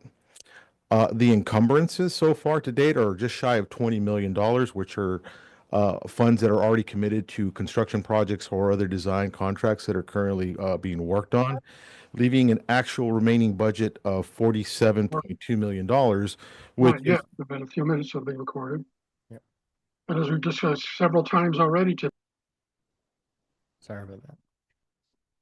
Oh, okay. Yep. Okay. All right. So the actual remaining budget of 47.2 is derived from the subtraction of the actual expenses and encumbrances for the adjusted budget. And that leaves a remaining budget of 59%, which is not a bad place to be in, being halfway through the fiscal year. But I really want to focus in on the difference between the percent expenditures and the remaining budget. And this is something that we really need to focus on, bringing those two together and closing that gap. So to do that, some strategies really to kind of help close that gap is really starting by focusing on some recruitment and retention challenges that we've experienced over this past year, mostly with the engineering design team, which is the group that actually is in charge of designing the projects, managing them, and getting them out. So to address this, we really need to have a kind of a good plan. So Human Resources is currently reviewing pay scales for certain classifications, and they will be coming back at a future board meeting with the findings and recommendations on how to address that. Secondly, this is an opportunity to augment staff with consultants to ensure that we keep delivering on the capital program as we move forward, because the work doesn't stop even if we're short on staff. So this is an opportunity to bring somebody on board for select capital projects so we could keep the program moving forward. And that also provides an opportunity for bringing on new staff and developing them as we hire people into the future. And this next one, the large capital projects is something that really gained a better appreciation for over the last 2 years. Just really understanding, large capital projects that span multiple years inherently do have some complexities that do arise as staff develop those projects. So to me, the one thing I really want to hone in on and really just do a better job in really forecasting the budgets and schedule timeline for these projects, so that way the appropriate funding is identified for each fiscal year of that multi-year project. And then also with that, having shovel-ready projects that are ready to go in case one of these larger projects we work on have a significant slowdown that does delay the work, at which point staff can pivot execute a contract for construction, and really keep the capital program moving forward while we develop the solutions to those complex projects. So I think with really starting to focus on these two strategies will help close that gap between our expenditures, so that way it's a more efficient use of the capital budget as we move forward. So on to some of the large capital projects identified in this year's two-year budget include projects as the Atmospheric River Project, our Gibson Tanks project that's going to span over 6 years. We just finished up year 3. Tokoloma, which we just heard at the planning last week, AMI and ERP. And things to consider when, staff is really developing the two-year budgets is really looking at opportunities where we could address multiple issues such as fire hardening, rehabilitation needs, and site security for both our pumps and tanks locations. And then as well as evaluating the our pipelines for opportunities to increase, improve system flow and address leaks and other issues with the pipelines, and also focusing as far as tanks are concerned, eliminating the final 4 remaining redwood tanks we have in the system. So to do that, we typically look at all our assets through a risk-based approach. So in this slide here is how we evaluate pipelines. So we look at a likelihood and consequence of failure to really determine and rank the different pipelines in our system for prioritization. So for likelihood, we look at how many leaks per mile, are the leaks concentrated in a certain area, certain section of pipe or community? What's the age in the pipe material, looking at what the static pressure in the pipe is, and are there any deficiencies with the fire flow within the pipe in that area? And for the consequence analysis that we look at, some of the factors are really looking at the pipe diameter, because a main break on a 1-inch copper service is a lot different than a main break on an 18-inch transmission. So those are things that we have to consider, as well as what's the proximity of those lines next to waterways and sensitive watershed areas that we have to consider. Also, if there is a break, what's the impact to the roads, transportation? That's a real impact, as well as the system importance, because does that pipeline serve a hospital, a school, or a medical center? So once we go through and rank the different pipelines, they fall into this risk matrix shown here in color. So on the green side is basically pipelines that are low risk, low consequence. And then on the red are the pipelines that are kind of prioritized. So for example, a new pipeline that's replaced would rank low on this matrix, whereas an old 100-year-old cast iron pipe that's had a high leak history is probably going to rank in the red section. So we use that to kind of really identify sections of pipe for prioritization. So in this next slide, when we went through this risk analysis, we identified 41.3 miles of high-risk category pipe in our system, shown by the GIS map here on the right, which are the red pipes that you see here. So there's a lot of pipe in the system that's ranked high that we need to focus on, and some of those usual suspects do show up here as Wolfback Ridge, crossing under Highway 101, and our North Marin line. So that's kind of some of the things that we look at when we're looking at prioritization for pipelines. So there's a lot of pipeline there, as well as 111 miles of medium risk pipe, which also is going to need to be addressed as we move forward. So now to kind of talk about some of the projects that are currently underway. So in construction right now, we have our Sleepy Hollow FFIP pipeline replacement project, which is replacing about 4,200 feet of pipe in Sleepy Hollow. And then both the Canal and Marin City Phase 2 projects, which are grant-funded projects, will be replacing about 3,800 feet and 10,440 feet pipe respectively. And those projects are currently underway. And storage tanks in construction, it's our Gibson Tanks project, we just wrapped up year 3, where we finished the final grading of the pad, installed the system piping, and all the storm drainage improvements. So now next year, we'll be starting the 3rd year, and that's where the real, the tank project's going to start to look, because we'll have pads and be starting the vertical construction on those tanks. So we'll start seeing something actually that you can look at and point to that's going to reflect the tank. So this project is a 6-year project, and it'll be completing in 2029. And additional items of work associated with this will be the relocation of the Scott pump station, which we'll be looking to start to design here next year. Pump stations in construction are a recently awarded Castagna pump station project, which will be installing a new pump and motor at the Castaño pump station, as well as an 8,000 gallon surge tank at the Ignacio booster pump station. So now kind of focusing from construction into design, here are some of the more notable projects. So currently we're working on the Miracle Mile pipeline project. So this is replacing 7,000 feet of 12-inch lock converse pipe that was installed in 1883. This is the oldest pipe in our system right now. And if you look at the picture on the right, that's probably how it was installed back then. In addition to that, we're going to be working on the Alto downline, which will be replacing and relocating about 1,400 feet of 18-inch lock converse pipe installed in 1909.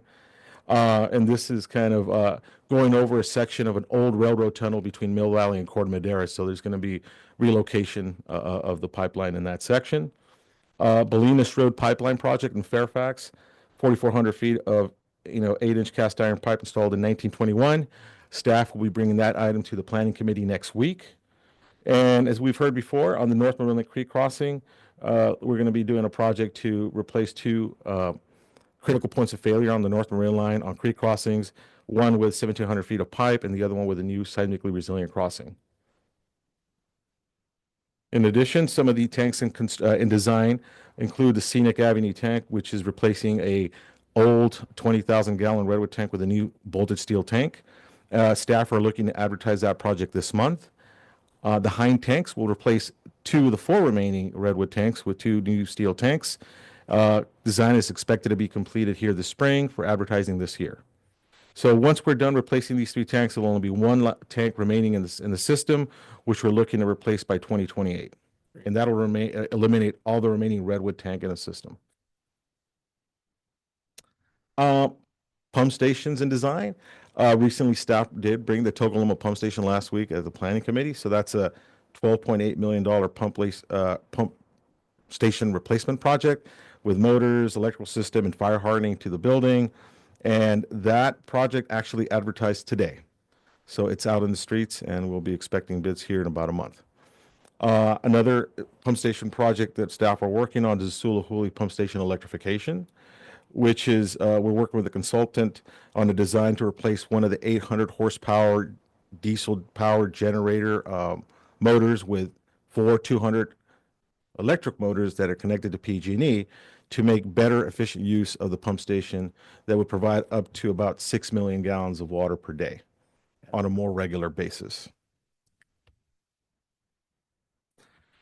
So as with anything, unplanned capital work does happen. That's kind of the nature of the work we do.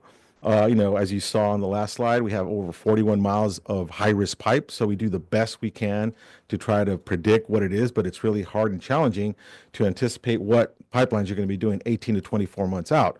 So best laid plans sometimes have to change. And in this case, some of the projects that we had to move up included the Alto downline. Due to some frequency and leaks in that pipeline and the location, it was decided to move it up, as well as the next 2, the Hillside and Palm Avenue pipeline replacement projects.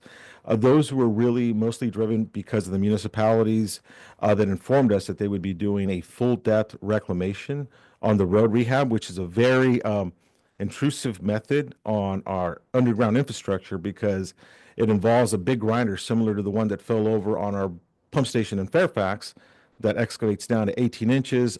All the vibration shakes loose all the unrestrained cast iron pipe and service saddles, causing leaks after the road is paved. So that really caused us to move those projects up. So when we looked at that, the project that we were working on, the Paradise Drive pipeline project, was one that was planned, but because this is such a big pipeline project, it was part of a 2-phase fire flow project. We decided to push that out a year or 2, which frees up the funds from that fire flow project to address these 3. So it was a good use of the funds to actually reprioritize some of the work within the FFIP. In addition, the Green Bay Boardwalk pipeline project is a pipeline right across the street that's got a more recurring history of leaks right within the waterway. So that needs to be prioritized so we could address the design and get it out to construction sooner. And then lastly, but surely not least, is our Fairfax Manor pump station, which staff are still working on right away, and we'll be looking to come back to the board next month with an update on that project. So in summary, I'll be looking closely to work on incorporating the strategies that I've identified here today to really close a gap between our expenditures and remaining budget on our capital program so we could really kind of make more efficient use of the funds. And then staff will continue to keep the board informed of any status change in the capital program as well as any schedule refinements as we move forward in the CIP. And with that, I'd be happy to take any questions. Terrific. Let's go in the same order. Matt? Any Thank comment? you, President Smith. And Yep. Alex, thank you very much for that update and for keeping all the numbers up and keeping a lot of these projects moving in, even with a little bit of delay based on some factors that you're addressing. So I appreciate you letting us know those too. It's really impressive to see the work on the Gibson tanks being done. It's the picture's worth 1,000 words, but being up in person, it's pretty impressive to see, especially with the amount of dirt they're digging out just to have the pipes put in underneath. So really interested, really excited to see that project move forward, as well as all the other ones you're moving forward, especially when we identified the need to address a lot of these things a few years ago. Seeing them come to fruition is quite rewarding. Alex, if you could you please remind us where we're at? I know you've completed an evaluation of all our infrastructure, pumps, tanks, regarding fire hardening. And I was wondering where we're at with that process in terms of moving forward next. That's a great question. We're actually bringing an item for pump station fire hardening and site security next planning committee next week. So we're going to be executing a contract to start that work, and that would clear defensible space across the pump stations, as well as installing site security doors on some of the pump stations that do have those deficiencies. So that will be coming to the planning committee next week. Great. Thank you very much for the update. That's all I have. Director Russell. Yeah, I have a couple questions, Alex. The first is, do we have to go back to the fire flow committee when we change the projects? And the second, oh, go ahead. Oh, that's a great question. Since those projects are identified on the FFIP, we do have that lateral to or latitude to move projects around, and we do provide updates to the fire chiefs every year as to what we did, so that they're aware and they know what's going on. So there's that communication. Good. And the second question is, what is lock converse pipe? That is a pipe that I have personally never seen, but talking to some of the crews that have worked on it, it's basically like a tabbed pipe with a gasket joint that slips in, and then they turn it and it locks it in place. So they call it long converse. I see. It's cast iron. Really thin walled steel. Steel. Yeah. Okay. So does this date back to the boiler, the spiral welded boiler pipe that they bought from the Navy, you think? I'm not sure. It sounds like it to me, because I've not run into that name either. And I Googled it and it didn't come up under that name. So I'm not sure where that name comes from. Yeah, I'll actually, when they do that project, I'll try to have a section cut out so we have something to look at, because I'm curious myself. That'd be helpful. Yeah, at least a picture of that joint to see it, because I've worked on a lot of pipelines and I've run into that one. That's it for me. Thank you. Director Thanks, Alex, for another good update on our CIP. Just when you talk about the pipeline projects and design, to have, we're replacing one pipeline that's 143 years old, another that's 117 years old, another that's 105 years old. Is that common amongst water suppliers? I know that there's old agencies, much newer agencies, but are we an outlier in terms of the age of our pipes? Is this? That's a great question. I mean, we are the first municipal water district in the state of California, so we do have some pretty, but I'm sure back east there's probably older pipes in the system. I just wouldn't know if that's a common thing. Replacement cycle to prevent. Oh, your microphone's not on. Yeah. Sorry, shouldn't there be a replacement cycle so that we're not dealing with pipelines that are 143 years old? And if we were on a regular replacement cycle, wouldn't it have been cheaper, say, if these were done 20, 50 years ago than the 67 million that we're having to put into capital improvement projects now? These are kind of rhetorical. Yeah. I think my point is, for everything we invest in now, whether it's pipeline replacement or ARC, the numbers are staggering. And it makes us rethink whether we want to do it. And we just let someone else take up those costs down the road, right? Just, it's just something I think that, we should keep in mind when we're considering costs. Understand though, Ranjiv, that the money is worth a lot less than it was. So, inflation is just a measure of interest, or however you want to look at it, the value of the money. So the money's worth less. Then we're less uncomfortable spending it even now, right? Well, good to know, Larry. I'm glad to know that you're not going to be so concerned about escalating costs, because it doesn't count as much. Well, it's reality. I mean, it's not a matter of concern. The fact of life is, I'm testifying at Flint right now, and I'm just looking at what the EPA expects to spend for water infrastructure. It's $625 billion is the number they're looking at. And California is like 82 billion of that, 600. So, we're not the only ones looking at that. And you can readily assume where the money's going to have to come from. And that 1883 is just age. There's a lot of other factors that go into the decisions. Exactly, Jed. That's a good point. Director Meyer. But I think Director Cush's point is, we lose something, right? And waiting all that time, there's risk there. And so I think it's an important reminder of why, unfortunately, sometimes we have to raise rates or take on projects that are imperfect at best. So I appreciate the points. I don't really think I have any questions. I appreciate the very thorough presentation, Alex. Great. Thank you. I was remiss in not commenting on the employee appreciation event that we had the other day, but the connection here is that being able to talk to Corey and some of the other folks that have worked on the Marin City pipeline replacement was a really powerful reminder of the important work that we're doing. And from what I could tell, they felt like that project is going as well as they have seen. The community has received it extraordinarily well. The outreach has worked. And I think that's another example of a major, important multi-mile project that we should be proud of.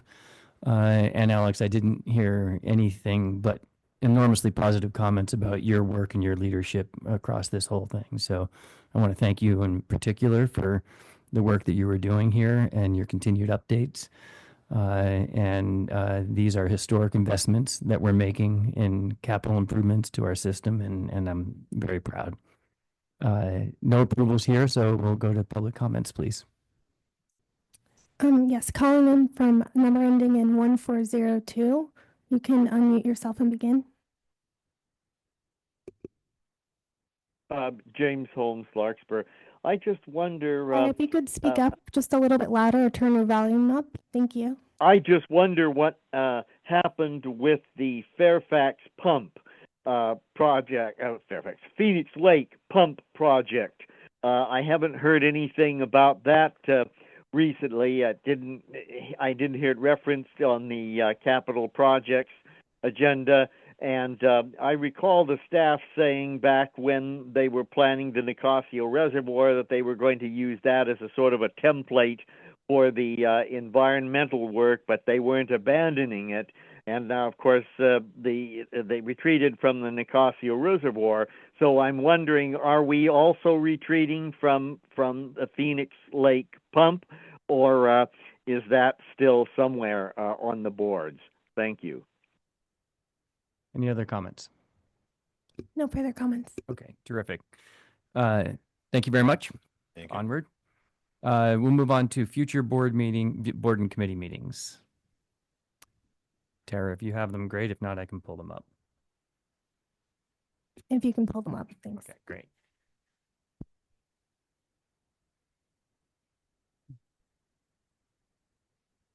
Second. All right, our next meeting will be a planning committee meeting on February 10th at 9:30 a.m. We have a regular board of directors meeting on February 24th, skipping a week for the vacation week that most people will be taking off. On February 26th, we have a finance administration committee meeting, and then March 3rd, we'll have our regular board meeting. And are there any comments for our closed session? Yes, Michael H. Thank you. If you could approach the guys, thank you. There are three of us who are going to comment on this. Could we shuffle the order a little bit? And Sasha Bungie will go first, then Howard Gillis, and then I'll hit cleanup. Do we need names? That's fine. Sure. That's great. No problem. Thanks. Good evening. Super interesting meeting. My name is this on? Yeah. My name is Sasha Bungie, and I live at 909 Vernal Way in Mill Valley. I'm here to provide a timeline of events to support the claim we submitted regarding our property. In October 2024, two big puddles formed on the bricks in front of our house, and they didn't dry up. Note it had not rained since the spring. We shut off our irrigation system and removed all planting, but nothing showed up that could explain the standing water. Water was now seeping through the retaining wall onto our front bricks, continuing to form puddles on our patio. On November 4th, we called the water district. They came out, but said they could not find any leaks in our system. We then called in Bellows Plumbing as well as American Leak Protection, but neither detected any leaks on our property. By mid-November, the rain started. The water district came back and now detected running water underneath the street surface in front of our house. They broke open the street and found substantial standing water. They also found a random old storm drain that was riddled with holes and was not connected to anything on either end. They called in the Marin County Public Works. Nobody identified where the water was coming from. We invited both the district and the county to come onto our property to further evaluate the situation, but both declined. They both said that this was now our problem. On December 4th, the county replaced the old culvert, which made no sense at all since the pipe was not functional. At this point, the water district stepped away from the situation, even though they knew the problem had not been resolved, and even though they had not established the source of the water or whose water was showing up on our property. No testing of the water on our property was ever done by the district.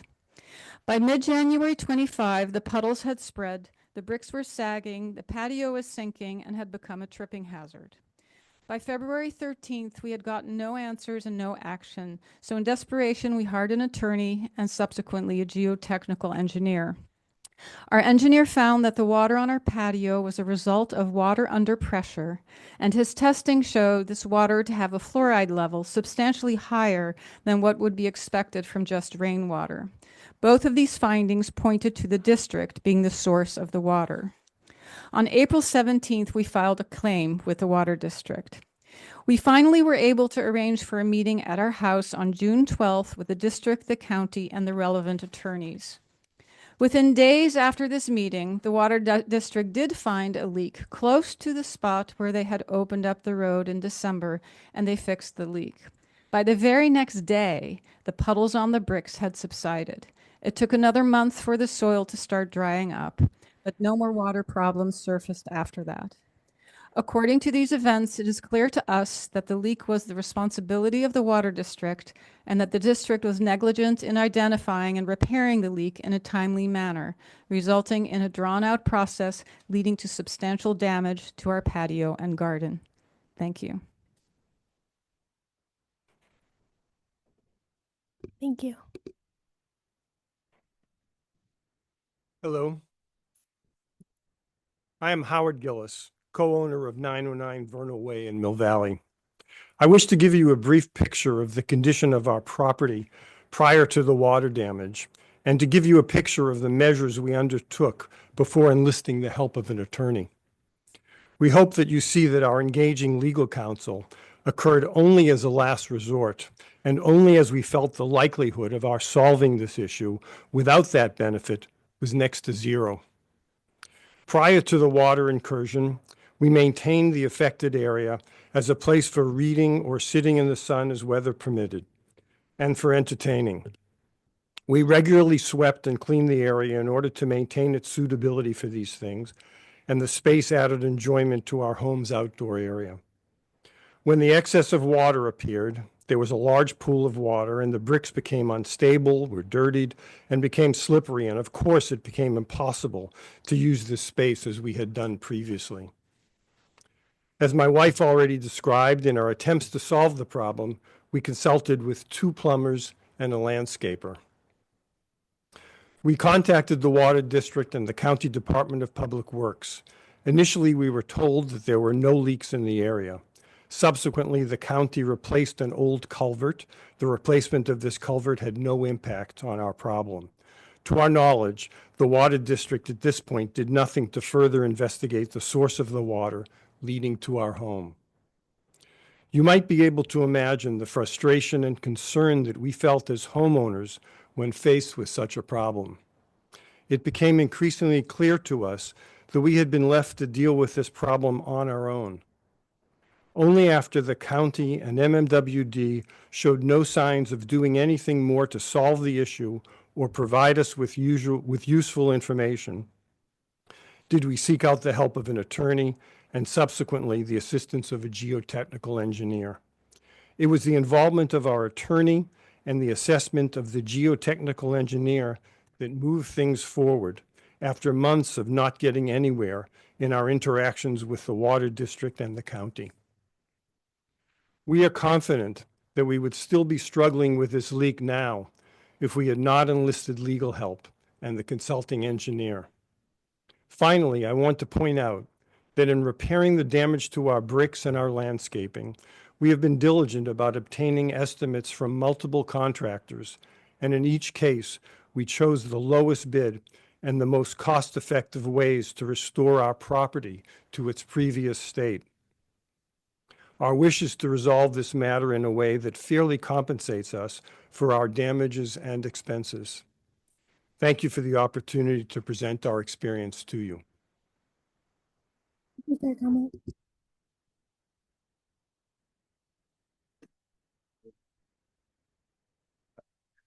Good evening. I'm Michael Hardiman. I'm counsel for Howard and Sasha. I'm going to address one issue that was raised by your third-party administrator and then just offer a couple comments.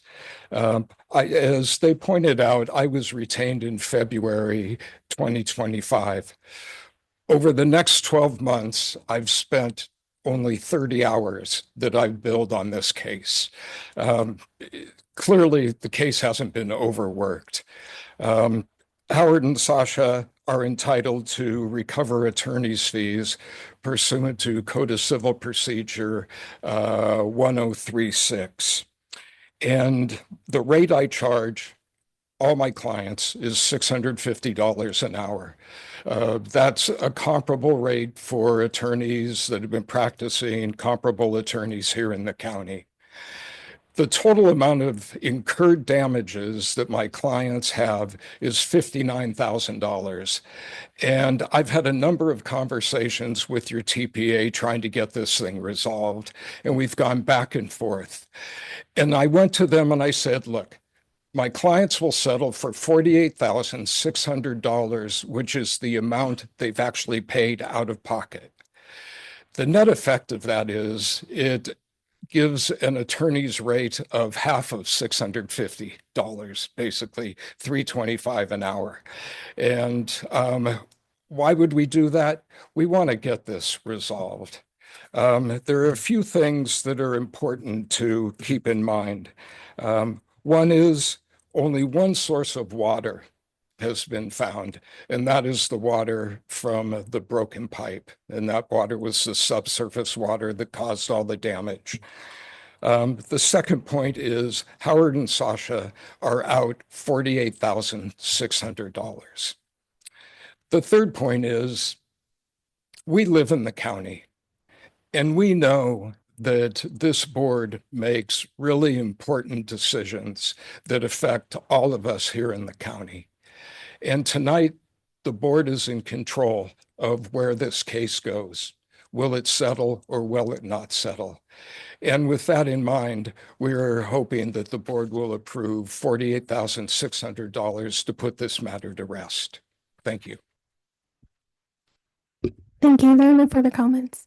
Okay, thank you very much for your comments, and we'll now go to closed session.